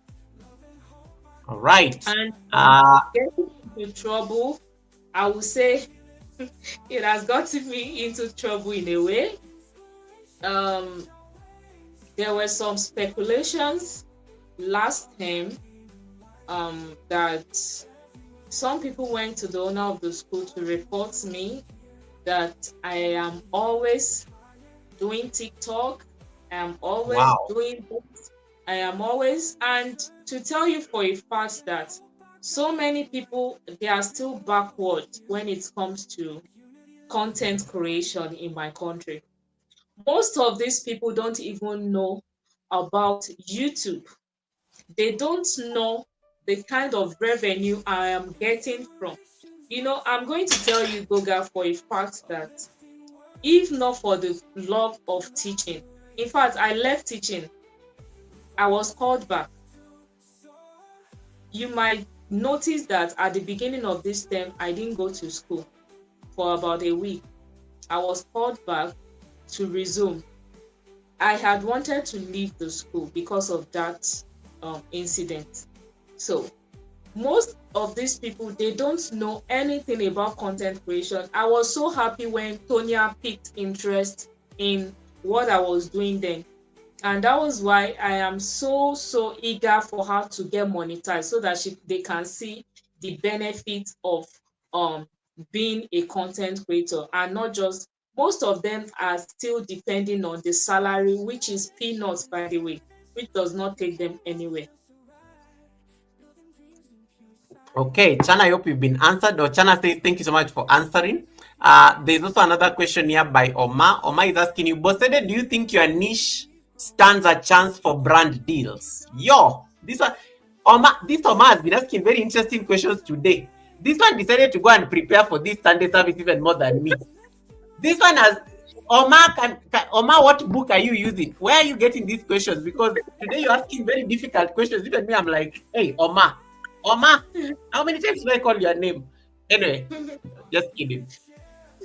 To divert a bit before I answer the question, you might know Omar. Omar is my very good friend, and Yeah. he's putting me on a hot seat. But Omar is very intelligent. She's a very intelligent person, and I don't regret coming close to her. And to answer your question, I don't think so. I don't think my niche will attract much of brand deals, but I'm not limiting myself to just one channel. I am not. I believe that someday I will still get brand deals. Someday. Because I am thinking of creating some other channels other than, I might go into vlogging and talking about locations around Abuja where I live and all that. That's another niche in which I am looking at. So Oh, nice. I might not get brand deals from this channel, but surely I will some other day. Okay. That's a very. I think I like your content direction. Let me go back to your sports channel. Sports is very. I don't know. Sports is one of the most protected niches on YouTube. Actually, not just on YouTube, but everywhere on the internet. You post a small video like this about a soccer highlight. Boom! Copyright strike instantly. It's a very sensitive niche. I think all my friends who are in the sports niche, I always just wish them well, because I know everybody who has done sports, everybody in my community who has done sports, all of them have had a copyright strike in their life. All of them combined. So they had to go and rethink their content. How do you navigate this terrain? Because Africa Sports with Bosede, that's your second channel. Africa Sports with Bosede is a channel that you're growing very well, and it's likely to. I like what you say, that you don't want to push it in terms of content creators growing it. You want it to grow organically on its own. But Bosede, how do you navigate? Sports is protected as content. Like these guys, I don't know what they did, but in case anybody else was to go and do what sports people do on YouTube, I think nobody will ever dare do reaction videos on the entire YouTube space, because the sports people have really protected their space very well. Like I cannot even dare. You come and even post something here about Manchester United, boom, you're likely to be flagged for that content. So how do you navigate this challenge? Have you committed any sins yet? I Or think yeah. the first thing I researched on when I came back after the strike and all that. The first thing I did was Wait, to look at. you are the strike. You are the strike. You just say the strike. Yes, You just said you are the strike. You see? Yeah, there you go. I had a strike on the channel, which lasted for about 6 months. Then I had to do some studying in some academy. But after the strike, I left the channel for a while. In fact, I started the news on that channel. I was testing so many things on that channel. When I posted a news on that channel, I saw that it had so much views. And I said, okay, why not take this to my main channel? And that was how I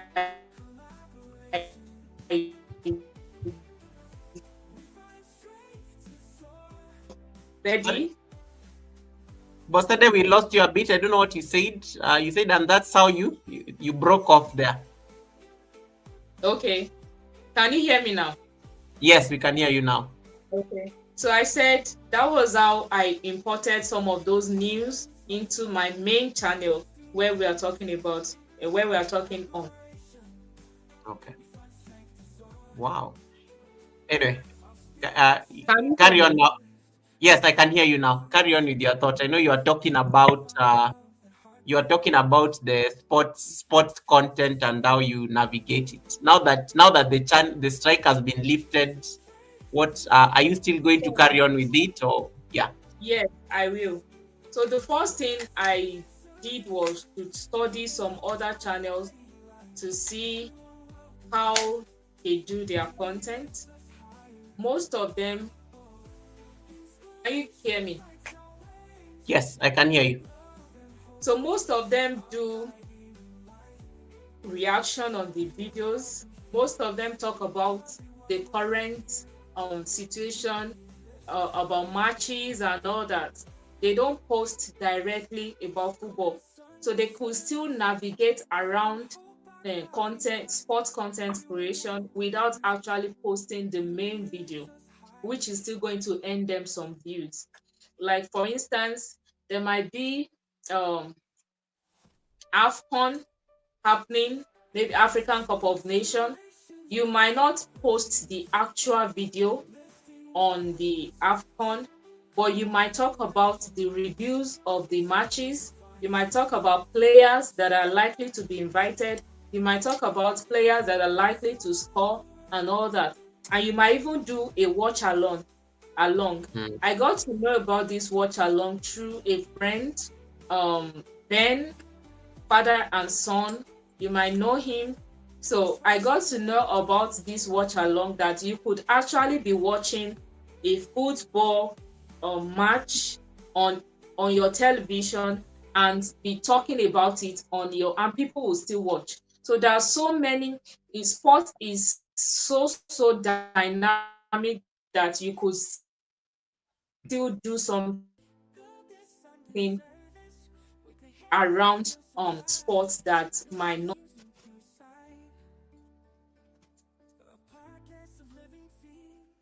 Okay, Bosede, are you there? Yes, I can hear you. Okay, good. Okay, just checking. You broke off a bit, but we had everything. Omar says Bosede has a very beautiful angle when it comes to reporting sports, and yeah, and that is the channel she's trying to build, guys. The sports channel, Africa Sports with Bosede. Um, it's on the road to 400, but I like how she said she's not pushing it to people. Uh, she wants it to be like she wants it to grow organically. Bosede, before I proceed further, you are being asked here by Anti-Okra Man. I have a question from David Hunt for the co-host. This one decided to go and use his ninja to come and ask questions on his own behalf. Can okra be a good niche for me? Bosede, these are the things I have to deal with on my channel at the Sunday service. What is your take on okra? Let's talk about food briefly before we continue.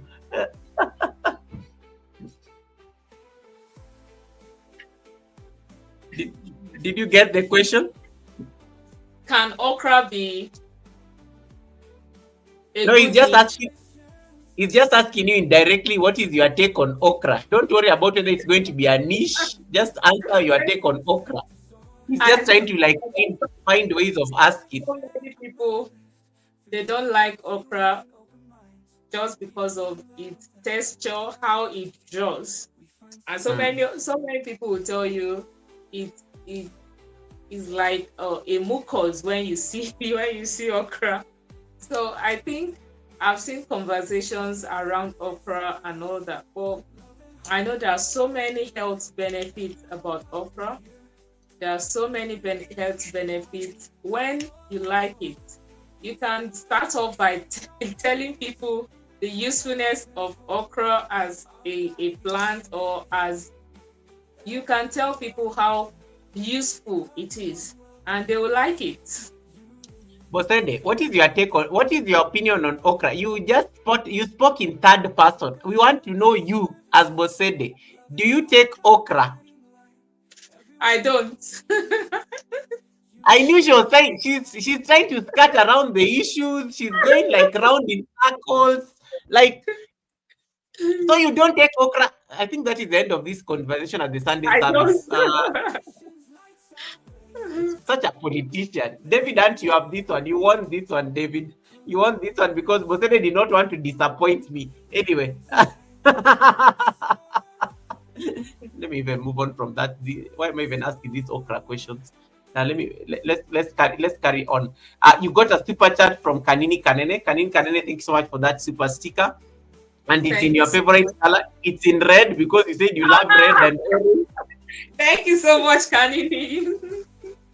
Yeah, guys, feel free to drop a super chat, super stickers. You can join memberships. It's a monetized channel just to support our sister Bosede Joseph. Make sure you can make sure you're part of that uh, particular community. Shana is distracting me. I love okra. If okra is not slimy in my country, you failed as a wife material. Where Cameroon is coming through. This is why Shana. This is why you have to come to the Sunday service and silence for me this David Hunt once and for all. No, where, that is hot. That is fire. Uh, Omar says, from my overall research, everything can be a niche. It just depends on your projection and your audience perception. People just want to be satisfied. 100%. I think I agree. I do agree with that. I do agree with that particular thing. Let me see. Let's talk about. Let's talk about like in case somebody wants to get into the niche, like let's say this niche of yours, and let's say for some reason they are intimidated by the tools that you use. Like for example, you see you said Eunice Talata gave you tips on how to. Eunice Talata gave you tips on how to like edit a video so that you can avoid problems and things like that. So in case this may be very overwhelming, especially to a beginner, knowing what you know now as a content creator who is like exploring news as content, from where you sit, what are some of like your main tips? The main tips that in case somebody wants to do reaction content when it comes to news, what are some of the main tips that you'll give them? It can even be editorial, it can be the editing software, it can be a strategy on how to like package the content, maybe speak for like 30 seconds, then stop, let this clip play or some, what are some of the tips that you swear by today based on your experience? Okay, I think the first thing first is to love the content, the niche. If you don't love the content, there are so many people that will tell me, I don't like news. So most of them don't even listen to news. So they can't even go into this. It is only when you're passionate about news around you that you can make a niche out of it. So I would say the first thing is to love the niche itself. Then, second of all, learn your sources. Learn where to get videos from. I sometimes get video from Facebook, from TikTok, that's where I don't go near YouTube, maybe trying to download other people's videos from YouTube. I don't do that. So I go to YouTube, then I download content that are not watermarked.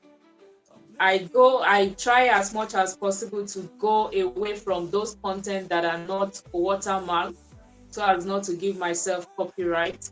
So when I download those contents, then I take them to CapCut. I use CapCut for my editing. Then I edit them. Then another thing I would say for someone trying to go into this niche is you have to watch the video in question. You have to try and get the idea of what they are talking about. When I see something, I try to listen to get the main topic of the discussion.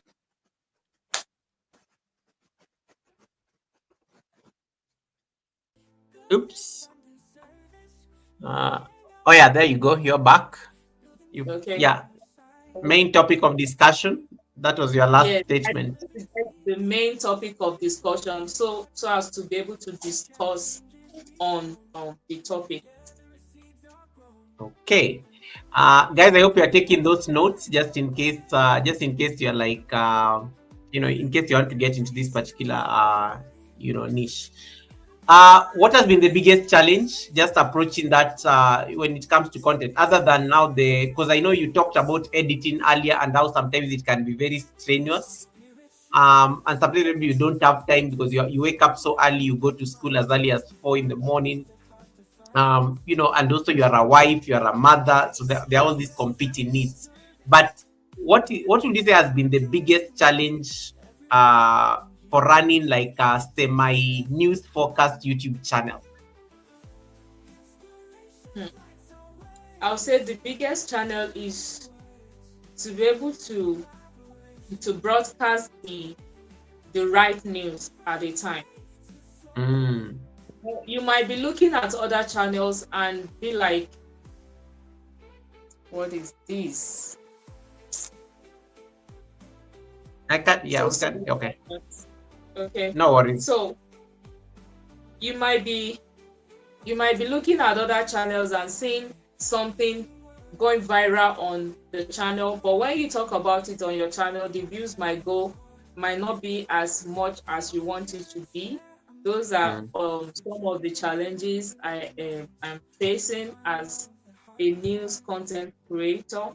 And when you don't have the platform yet, I would say I don't have the platform yet. If you look at these conventional news broadcasters, like the normal news channels, you see that they already have their own audience. Even if they post rubbish, their audience will still watch it and they have the needed views. But for those of us that are still struggling with creating a community of our own, so many people that watch my content, they are not even content creators. There are so many people that just watch and go. They just watch and go. So there's no guarantee that those people are sticking with you on your next content. That's why we have dynamism in the views we have. You see some content getting viral, while some might not even have the views, because most of those people that watch those ones that went viral, they are not interested in the ones you posted afterwards, and that's why so many of them don't watch some of your other content. I like that because, and Masha T says something there. Agree. We have to broaden our mindset to be aware of every news globally, whether or not it affects you, especially when the YouTube family is diverse, cultures, and in different countries worldwide. And I think I like how you said you've only done 3 videos on Nigeria. Most of your content is from very different and diverse places in the world. And Natechovi agrees with you and says, with news you have to broadcast on time. Once it is past time, no one will be interested to watch it again. Few might watch it. Those who want to catch up on it and things like that.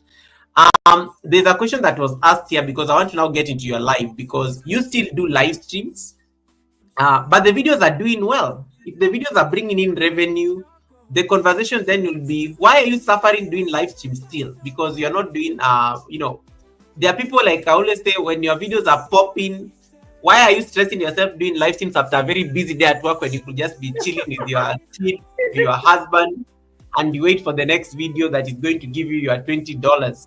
And that is what Shana is trying to ask indirectly. Bosede, what is your take on the vertical and horizontal live stream? Because she still sees you doing those like chat those chat live streams. I think I've already told Chana. I've told her. Should I answer your question first or hers? I mean, it's entirely up to you as the co-host and the teacher. I trust your judgment as a teacher now. So the first one I will say is I prefer horizontal, vertical live stream as a person, because you know that horizontal live stream is maybe for those that already have their own community, that even when they do the horizontal live stream, people will always come and watch. But when you're still struggling with views and all that, to find your channel while doing horizontal live stream might be very difficult. And I told you something. I think I told you this on your channel while I was asking you the question. I said, when I prefer new people coming to my channel, because that way so many people will get to super chat me from there. I'll get to meet new people from there. New people will tend to discover my channel from vertical live stream. Sorry guys, I get to confuse the two together. So and to tell you that I will not concentrate only on videos, because Goga, you know how threshold is. I'm looking at a place where I get to stop teaching for a while in order to pursue what I want to pursue, to further my education by just doing YouTube as a full-time. I want to get to that level. And like I said, the revenue in this part of the world, in this country, is nothing to write home about. So for you to get your threshold for the month, you need the super chat. I'm telling you. If there's no super chat, there are some months where I don't get as much supers as possible, though I still get some revenue, but the supers are so much needed for me to meet my threshold. Okay, Chana, I think you've gotten. She's given you her opinion on it, in terms of her take on horizontal vis-a-vis vertical. Chana, I hope you've been answered. Is there anybody else? In case you have any question, feel free to drop it on the chat. I've already kept Bosede here for 2 hours, and I know she has to leave at some point. Bosede, you are busy wondering now what you'll be discussing for 2 hours. It's already 2 hours 3 minutes on the Sunday service. I told you time flies at the Sunday service. You never even realized. I'm very surprised. Very surprised. Okay, Masha says, I agree. Many watch, peep, and go. They never stick and stay to support and engage. Yet still, we understand everyone time differs. God, family, work, and so on. If any is fast in this busy, that's true. This is this fast, busy living that we are all in, 100%. You have been asked, what is your guys? You can now ask Bosede all your questions. It's Q&A time before we let her go in the next 30 or so minutes. What's the magic to getting super chats? Because this one is asking you for the tricks. How do I get that how do I get those orange and red colors? I think um the first thing first, be yourself. Be yourself. You know, I've known Goga for a while now.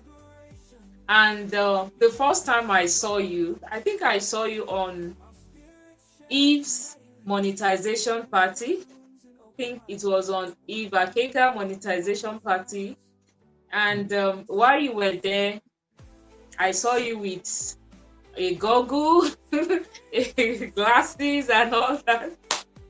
And you remember I asked if I could get one of those, and you said you were going to send one to me. So and Yeah, you go. since then I think you've not changed. I Yes, got one I of bought those. this, I bought this one because of you. I've never worn this one, so I saw them at the shop and I was like, let me buy this one for Bosede. The sunflower one. So like since then you've been yourself, you know, you've not changed a bit, and that's what people like. I've seen people come to my channel and they be like, oh, you're so natural, oh, you're this, you're that, you're not yourself, you're that. And I think that's what people want. So when Mm. you just go, if you're a cooking channel, you can be cooking and be doing and be discussing to people. I have someone else who had helped me on this YouTube. Her name is Mercy Mercy. I don't know if many of you know her, but Macy, yes, from the coast. I know her, the Kenyan lady, the cat lady. she was the one that helped me. You know, she was the first person I came into contact with when I started YouTube, and she was the one that she was always pinning me on her channel, and even till today she still supports me. You know, she said I am a student that I'm now a certified student of hers. So she since I knew her then and even till now, she does her things in the kitchen, discuss, talk to people and all that. She never, and some people they stick to her up till now because of that, because she's always herself. So I would say the first thing first, be yourself on your live stream. I'll just, most of the time, Goga knows me. I'll sit on my couch, talk to people. If you come, you know, and some people, I've had so many instances where people drop super chat even from the bush. I don't know them. They will drop, they won't even say anything. They will just drop. It means they are seeing or they are hearing some things that they like. They might be listening to some values about what you're saying and all that, and they kind of like it, and through that they get to appreciate your effort for what you're doing. So I think the first thing is to be yourself. And also I would say even the trolls, keep them closer, keep everyone until your patience is stretched to the limit. There are some people, the other day I heard Kanini talking about trolls on her channel, and I will tell you for a fact that I have seen it all. Some people will tell you to do a 360 for them. Some people some people will tell you, show me your feet. So many of those nasty things they tell you. But you know, be yourself. You're here for the revenue. You're here, probably as a mom. You're here as someone with integrity. If you have integrity, you won't do most of those things. But I've seen some channels when they tell them do 360, they do it. They go ahead to do it in desperation for super chat. People that will still super chat you will do that. People that will still support your channel will still do that, irrespective of what you are. I've seen some moms, some people that have children, they still get super chatted. So it's not about showing everything on YouTube and you expect people to respect you because of that. It will not happen. So I would say be yourself on the YouTube street. Bosede. Muntu is laughing on the chat like crazy. Muntu says they do 900. Now, to the people who don't know what a 360 is, you're the one person I am always so fascinated at how calm and collected you are when trolls come to your space. You're not even bothered. You'll keep doing your thing. There's a time I think it was on a weekend. You are doing your laundry, and you got a coordinated troll attack for like a while, and you're just patient. You still afforded to smile and things like that. um how do you keep it together, like when you have all these people trying to come for you and make they're saying all these nasty things? I think I was on that live stream. I was the one who was busy fighting with them, but you did not even look bothered. For me, I was like, Bosede, you need to make this chat subscriber only. Bosede, why are these people doing, like, I was getting so agitated because I have zero patience for people who come and they're disrespecting the host. How do you like manage this kind of craziness? Because not everybody has the patience you have, Bosede. Hmm. Not every, There, I would say, yes, I remember that day. I think you were, and the reason partly was because my hands were soapy and I didn't want to touch the screen of my phone too much. So, yeah. but that's by the way. I will say that some trolls, they are going through things, and they are just looking for where to vent their anger, or they are just going around creating enmities and all that. And if you allow it to get to you, they will be happy and be like, oh, mission accomplished. But some people, you discover that when you don't even answer them, they become more angrier. I've seen so many of them say, oh, I say you are a goat, I say you are a this, I say you are black. And I'm like, yes, I know I am black. So what else? So I think not giving them that room to give them that notion that they have won is kind Mm. of getting them more angrier. And with them, some of them stay and they become. See, I went to a live stream the other day, my friend's live stream, and this fellow was busy saying, I'm going to take it to US, I'm going to take it to US. And I'm like, okay, give a super chat before taking her to US. And he kind of bounced on me and he started saying all sorts of, I was like, if this girl did not go from this live stream, I'm going to stop chatting. I'm going to, this person is, Joseph is a, and I told him, oh, by the way, Joseph is late and I'm Bosede. So you don't, so because of that, he got curious and he came over to my live stream and he connected to me. But at some point, I did not like his energy, and I think I've seen his energy somewhere else on the street. I did not like it. And when you don't answer them, they are more curious to even know who this person is.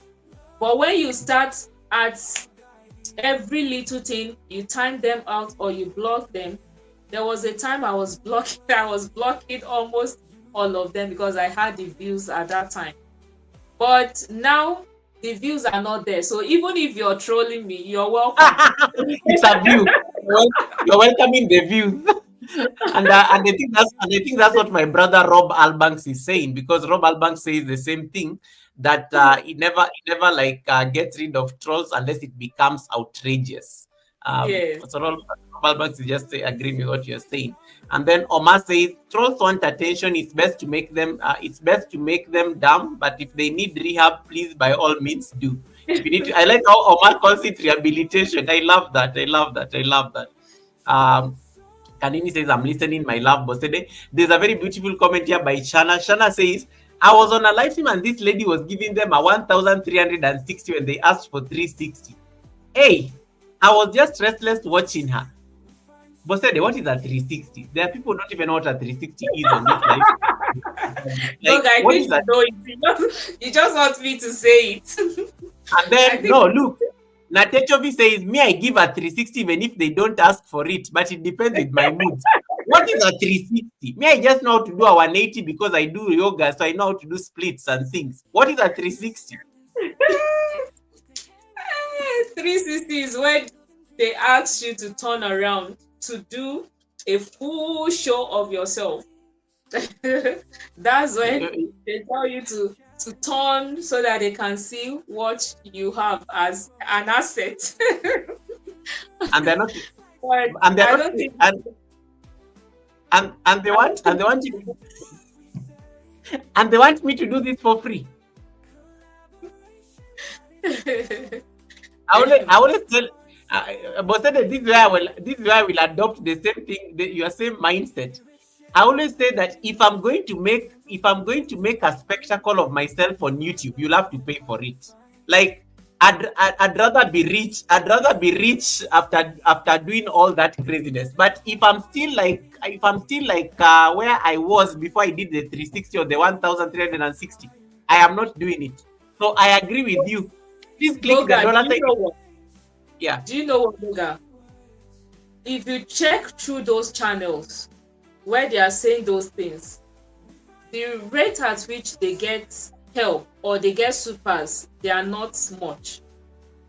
You see those messages going up, do a 360, do flip flop, do this, do this. They don't give super chat. They are just there to ridicule the person. They don't, they are not there to support. They are there to fill their eyes. They are not there to support. So why doing that for free when you can actually sit down and add value to people's life? Other than, I know that, I've seen so many. Recently I've had low views. If you know my channel before now, I used to have like 25, 30 people watching me at a time. But few months ago, there, or about a month ago, it went down, the views.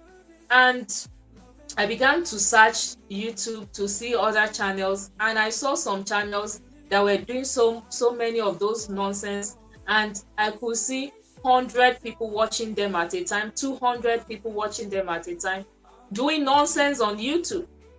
And some channels that are adding values, they are not getting the needed views, and YouTube are still pushing those content. So, and I'm like, what are they looking for? And I came into to conclusion that most of these men, they are hypocrites. They are there to watch. They may be telling the person, oh, go cover yourself, oh, do this, but you are still there watching. Why are you still there when you don't like it? It is because you like it. That's why you're there. So I will say that keep on doing yourself. Probably in future, it is going to favor us. We that we are doing our thing codedly in one corner. So maybe it's going to still favor us in the future. But for the Priscilla, fact that I yeah. am never going to do a 360 on my channel, the best you could see me of is sitting and talking. And maybe sometimes later I might be doing some things while live streaming. I might be adding some values while someone suggested live streaming at locations where people don't know. I could show people around my areas and live stream over there. I could consider that. But other than that, I am not doing a damn 360. Okay, and Priscilla says the same thing. She has also faced trolls, and for her, she has been asked. They also asked me if I can see myself because I was too dark. Sometimes they make those jokes Yes, based yes, on your yes. Color. race. Yeah. Yeah, so that can also be a thing. Okay, Shana is just saying. Shana is just giving context about that. She was even shaking them in front and back. I almost melted when she went to change into a prettier, tiny dress to come and showcase. I left the live stream when she gave out her number. I was done. I was like, what am I even doing here? What am I even doing here? What am I even doing here?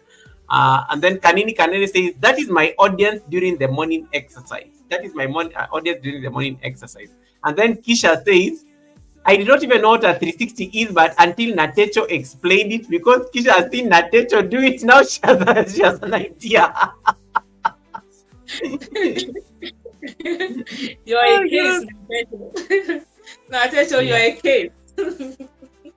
And then Yeah, congratulations. Congratulations, Timo. Timo is now fully monetized after 9 months of hard work. To those of you not Timo from Optimob family, Timo lost his channel. YouTube decided to like take his channel just when he was about to get monetized in the first channel, without and they did not like return that channel back to him. So he started from scratch after years of hard work. Timo decided to start YouTube from scratch, and now he's fully monetized again. And congratulations, Timo. I remember how devastated you are when you lost that channel. Was it in November last year? And then you started this new channel sometime this year, and look at where you are now. So well done, Timo, and congratulations all the way there in Switzerland on your monetization. And welcome back. Welcome back to the club. Welcome back to the club. That is a story that you need to tell Timo just to like encourage people. Um, Let me see. Bosede, the conversation around 360, it may not be a joke, but it also shines a light into what female content creators go through. As a lady, as a mother, as a wife, there are challenges that you go through, and the world of Ragas and I think I've discussed this, and even I think the world of Ragas was interviewing Eunice Talata, and they mentioned the same thing. The challenges you go through as a female content creator may be foreign to me as a male content creator. I may not be, I'll never be asked certain things on YouTube. I'll never be told to do a 360. I'll never be, there are certain things I'll never be asked to do as Goga. But these are things you go through every single day for you as a content creator. There are people who don't have there are people who are not mentally strong like you. There are people who actually it can break them. They can close YouTube, they go and start crying, and that is how they leave YouTube. um what would be your word of advice, especially to the female content creators who are really coming up, those of you who are trying to build their channels from scratch, if they are to face this drama? And the algorithm on verticals is very different. It will always bring crazy people to your side. People don't even know you, because YouTube is trying to put you in the eyes of the world. What is the piece of advice you will give to the content creators who are still growing their live stream, and they may be very sensitive to this kind of comments? Do a 360. You are not, you are too dark. And they're normally very disparaging kind of remarks that can throw you off your game. So what is that? How do you like do it? How do you do it? Because you have the mental capacity to be able to handle that craziness. But there's somebody somewhere will be like, they'll see one comment, they will close YouTube, never to be seen again. Let me use myself as an example. I'll say the first time I started seeing them, I was I used to be angry, but one thing I told myself then was, you know, these people, I think I heard it somewhere and it kind of helped me. Some of these people, they are just here angry at life itself. In Africa, we are enjoying. I'm telling you for a fact. You know, some of these people, even though there's money, they have money, they are going through some things, and they are looking for every place, they are looking for everywhere to vent their anger. And I just told myself, I'm not going to let anything, because I'm here to stay. I'm on the YouTube to stay. I'm not going anywhere. There was a time you celebrated 5 years on YouTube. I was like, oh, if you can be on YouTube for 5 years, then it means I can also do that also. And I know that you're not going anywhere soon. So I was on I was on YouTube the other day, and you were like, that you're so sad some people left YouTube, and that you just discovered they are no longer on YouTube, and you don't know their whereabouts again, and not most of them did not tell you why they are quitting YouTube. And let me tell you the truth, some of these things might discourage people from live streaming. Most of these comments might, but I think you should just prepare your mind that, you know, For instance, people that don't know about this, for instance, might be thrown off balance by all these comments. But when you know that some of these people are just coming to see what you want to say, let me just put it that way. They just want to see your reaction to most of this. Just ignore them. I would say ignore them. And if you know you can't ignore them, your block button is always active. Just hide them and they will no longer see your channel forever. So I think that sometimes I don't, most of the time I don't use my timeout, except my moderators use them. I use my hide button when it has become so extreme. So I allow my moderators to time people out. But when I'm angry myself, Goga, you've not seen me being angry, but when I'm angry, there was a day I was just lashing out my anger on someone, and people were like, they have never seen me this angry before. They have never seen me, and that's the extent that I don't get angry easily. But when I do, I get angry, I get very mad. And that's one thing I don't want to do. I don't want to be angry, so that I don't get extremely angry. I don't want to get to that extent. So I just hide the people when it has gotten to here that I can't tolerate them anymore. Makes sense. I hope Kisha got that, because I think Kisha was just saying the same thing, that she doesn't do vertical live streams because for that very reason. And also Shana said the same thing. Fountain says yes, ignore them, ignore them, ignore them.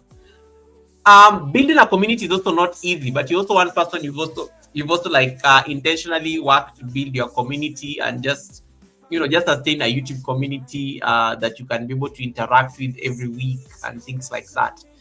How do you maintain your community on YouTube? Because YouTube again is always changing. Life is always happening to people. Sometimes people leave, people come back. The algorithm has its own thing sometimes. Talk to us about your tips when it comes to like nurturing a community on this I would platform. say for now, I have I have just few people in my community circle for now. There was a time. Oh wow, wow. Oh my god, Goga, can you see? Light is just coming in Nigeria. Wait, Okay, you did so not have light. It was so I bright night.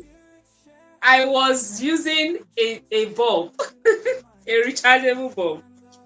It was so So bright. I barely noticed.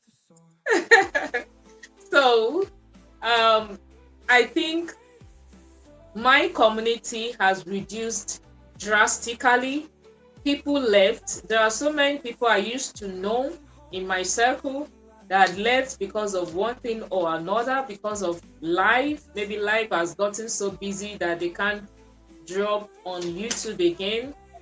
And one thing that has kept me going in all this, YouTube is a street.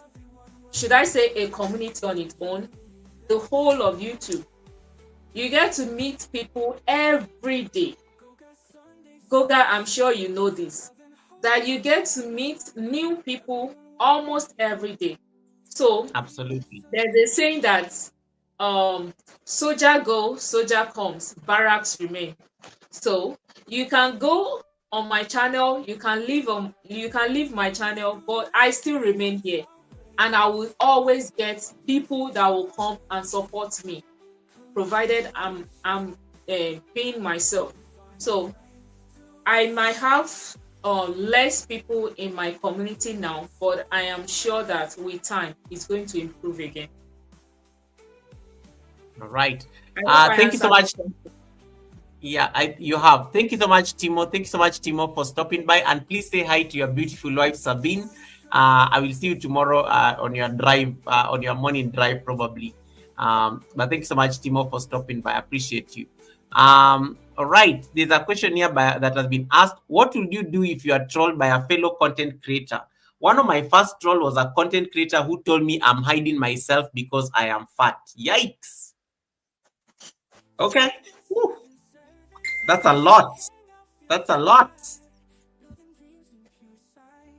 That's a lot. But then have you ever And been? But then have you ever been trolled by a fellow content creator? I have not.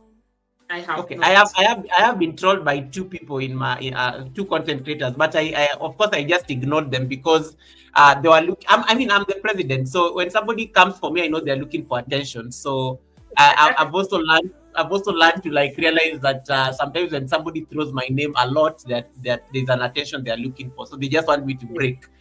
Yeah, but okay, these are very interesting one.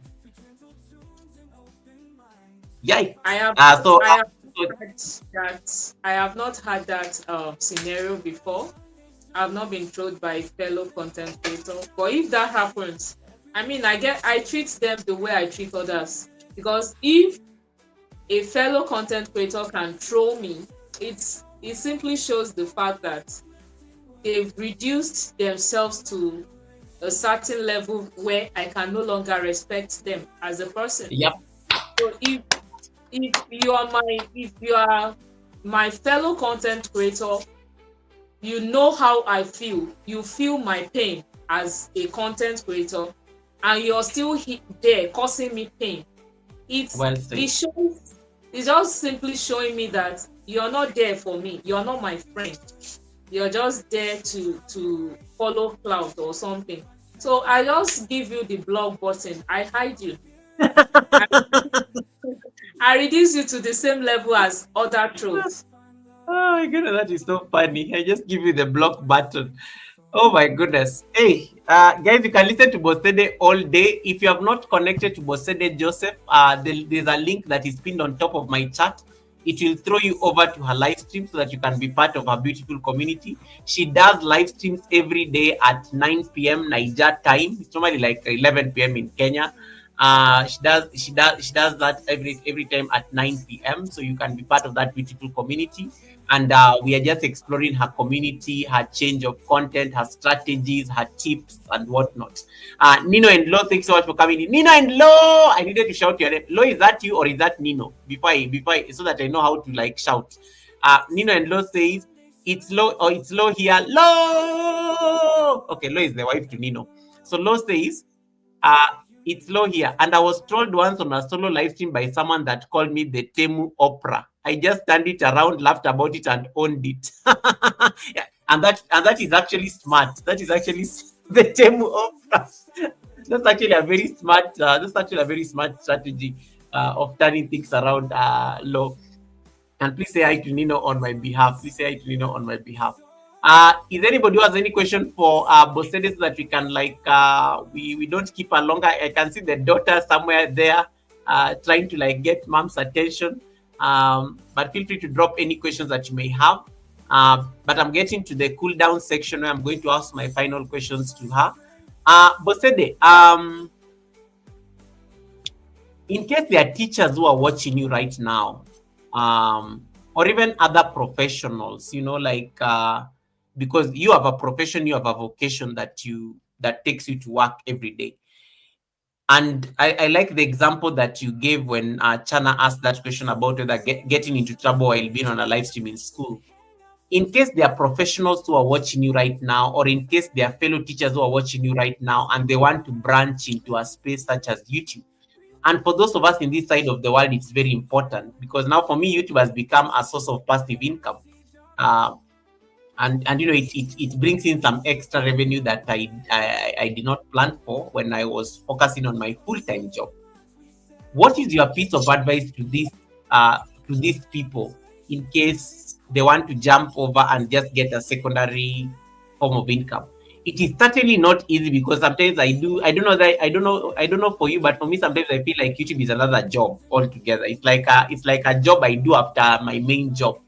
But in case somebody wants to branch and start a YouTube channel or maybe find a passive source of income like you, what is that? I don't know. Would you tell them to go for it? What would be your take on this? Considering that most people don't know how to juggle this, Yeah, the time I and agree things like with you.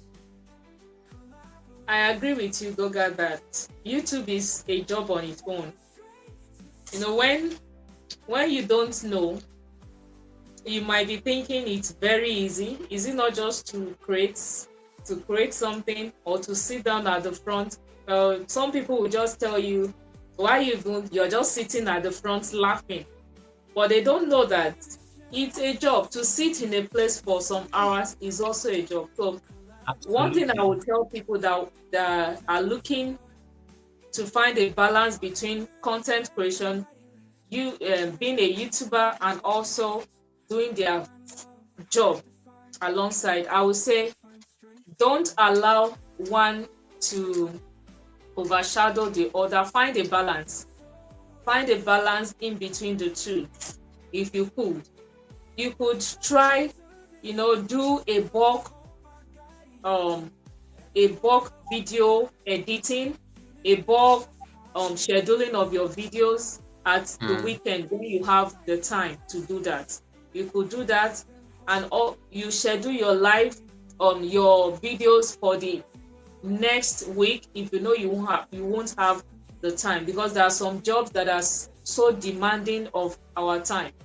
I know of Vani's job is so demanding, time demanding, that sometimes she doesn't have time even to do content or to live stream and all that.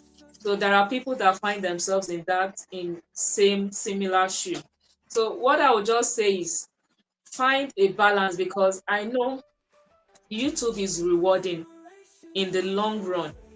YouTube is rewarding. No, I'm telling you that some of these jobs that we are doing is not paying as YouTube. In my own case, the job I do, where I go from morning till evening, I am being paid monthly, is not paying me as the one I'm getting from YouTube. And that was what made me to I wasn't I was not stressed when I knew that I wasn't going back to that teaching job, because I can comfortably sometimes stay for maybe a month or two before looking for another job. So sometimes we need to find a balance between the job we are doing um, and also the YouTube, because none must suffer. You just have to find a way to strike a balance, because you have to balance the two for the two not to suffer. Well said. There's a question here that has been asked. I don't even know whether the person who was asking, these people are drama. Natecho V is asking, Bosede, will you ever introduce your husband to us? Or it's not part of your niche? Why do you want to know people's husband? Why do you want to know people? Natecho, I don't want to say some word, because I see this as a formal setting. So Natasha, I'm going to come back for you. But you know, like I said, you were not here when I was introducing myself. I told you that I decide to keep some part of my life private. And sometimes, Goga, when they see you, they want to gift you as a person. But when you start I see where you're going with that. When they see the husband is going to ruin revenue. so I let you gift me. This is part of the I told you I'm here for the revenue. I am here for the revenue. So gift me. But when I start introducing my husband or something, then the gift will reduce. Bosede, is your husband listening to us right now? Just let me just find out before you try. Is your husband watching the Sunday service? No, he's not. He went out. Or is he subscribed to your channel? Yes, he is. So he has gotten a notification somehow.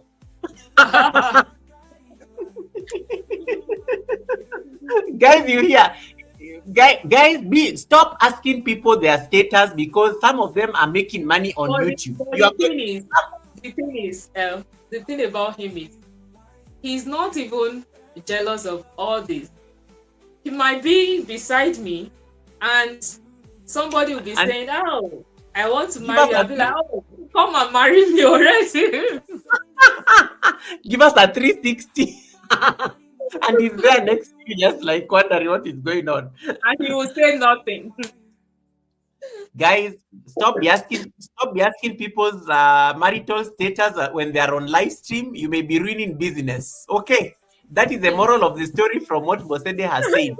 Stop be asking people's status be on YouTube where they may be making money and your question is going to ruin their business. No wonder Unfiltered Maria always gets so annoyed when people ask her those questions when she's live, because you are ruining business. If you ask me, oh, do you have a husband? I'll answer you, oh, do you want to marry me? That is the answer I give you. Oh my goodness, that is so funny. And why do you always have to clarify? Kanini Kanene was seated where you are yesterday last week, and she also had to say something like, "I have one husband." You know, it was so funny. And you said the same thing, Bosede. Why do you have to clarify you have one husband? Or like you and Kanini, this is the first time like I've seen people on YouTube clarifying that they have one husband. What impression is out there that you people have multiple husbands? You know, I've had people ask me, oh, are you married? Because they know I have children. So they'll be like, maybe they thought I got those children out of wedlock or something. I was like, no, I'm, properly married. And some other persons will be like, no, you are too young to be married. Some people will tell me, oh, you must be under 25. I'll be like, oh, I'm way past 3 decades on earth. So what are you saying?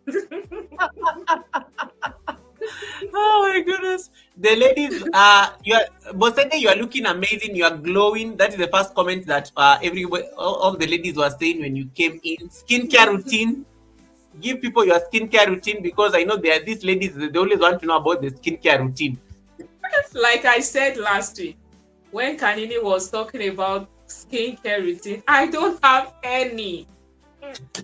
I want to tell you for a fact that, there was a time I was trying some product on my face, because I was having some pimple. So those products ended up spoiling my face the more when I stopped using them. So since then, I just use those conventional soap but one thing I know I'm particular about is the kind of natural thing I use on I just use this kind of shea butter, but it's a refined one. I don't even go for all these fancy things. I try as much as possible to keep things that goes into my body so natural so that I don't spoil. I don't do chemicals on my skin. I don't do that. So recently I'm trying to take as much fluid into my body as possible, like Kanini advised. And that's it. That is just it. Okay. Guys, a good story is good until another one is told. We need to release our guest. It's almost 3 hours, and I don't want to keep her longer because I know I think I've done the redirect now. So okay, fine. They are going to come to your life. No worries. So I'm going to just ask one last thing, and then I give you a time to do an outro or just a sign off, and then we can release it so that you can attend to those two human beings who I'm seeing trying to get your attention. Hey, and they are so quiet today. I'm impressed. They are so quiet. They're quiet. I'm even shocked. Did you chase them? But I saw your little daughter there, so I was like, okay. Final question, and then we can at least before we let you go, looking ahead, Bosede, knowing where you are on your channel right now, where do you see your channel going and your storytelling going, and what role do you think you are playing in the grand scheme of things? What role do you think you are playing in terms of shaping how people consume news in the future? because that is something that is changing. Nowadays, people are not going to stay and start watching televisions, like catching up on the news like our parents. Nowadays, we are getting news on platforms such as X. We are getting news on platforms. You said you source your news from Facebook, TikTok. We are. This is not what our parents. This is not what our parents used to use to consume news. Knowing the way the world is changing right now, what is your role in this grand scheme of things? And then we'll be able to give you a moment to just sign off. I will say that my role is to get the news. Is it echoing? My role Yes. is to get my role is to get the news to most people. As you know, we all know that so many people, they are no longer watching the news from the television right now anymore. Most of them do, they just go on their Instagram or on their YouTube to check the latest things about what is going on, or on the Facebook. And in a kind of way, I'm also trying to dabble into Facebook content creation. I'm also going into that. So I think my role is to be a an ardent content creator in terms of news, casting, and all that, so that we can get this news to as many people as possible across the world. Right. Right. And I think Master T summarized it very well. Always be yourself and your authenticity will shine. And speaking of authenticity, Unfiltered Maria just gave you a blessing there. Blessings, Bosede. Thanks so much, Unfiltered Maria, for that Thank blessing. you so Thank much. you. Thank you so Thank much. you. Thank you. All right. And guys, please feel free to interact with the dollar sign on Bosede's chat in case you want to bless her chat. She also has a buy me a coffee on her channel. You can also support her buy me a coffee. We are now going to leave her on solo layout so that she can sign off and then we can release her. And then I'm going to read the affirmation and then we are going to raid. If any of my moderators is on the live stream, please type for me the raid command, Goga and Bosede raid. Blue and purple hearts on either side. Bosede, I'm now going to put you on solo layout so that you can wrap up this conversation for us. Feel free to recap any points that maybe you wanted to pass across that I may not have asked, and then we'll be able to let you go. So over to you. All right. So I just want to say, use this medium to say thank you so much, Goga. Thank you for this opportunity. When I think I got to know about this Sunday service, and I never thought for one day that I'll get this kind of opportunity. It's so shocking to me when I saw your message and it was like, can you come to Sunday? I consider it as a great privilege. And one thing about YouTube is I want to encourage everyone out there. Tonya will bear me witness. Whenever I hear someone saying, and even Oma, Oma will also bear me witness. Whenever I hear someone saying, I want to quit YouTube, I don't always like that, because it's always somehow having impact on me. Because when you're telling me you want to quit YouTube, you're indirectly discouraging me, because somehow I will also feel discouraged and I'll be like, I'll reach the point where I also want to quit. So I always try as much as possible to encourage people to stick around, and that if you're not monetized today,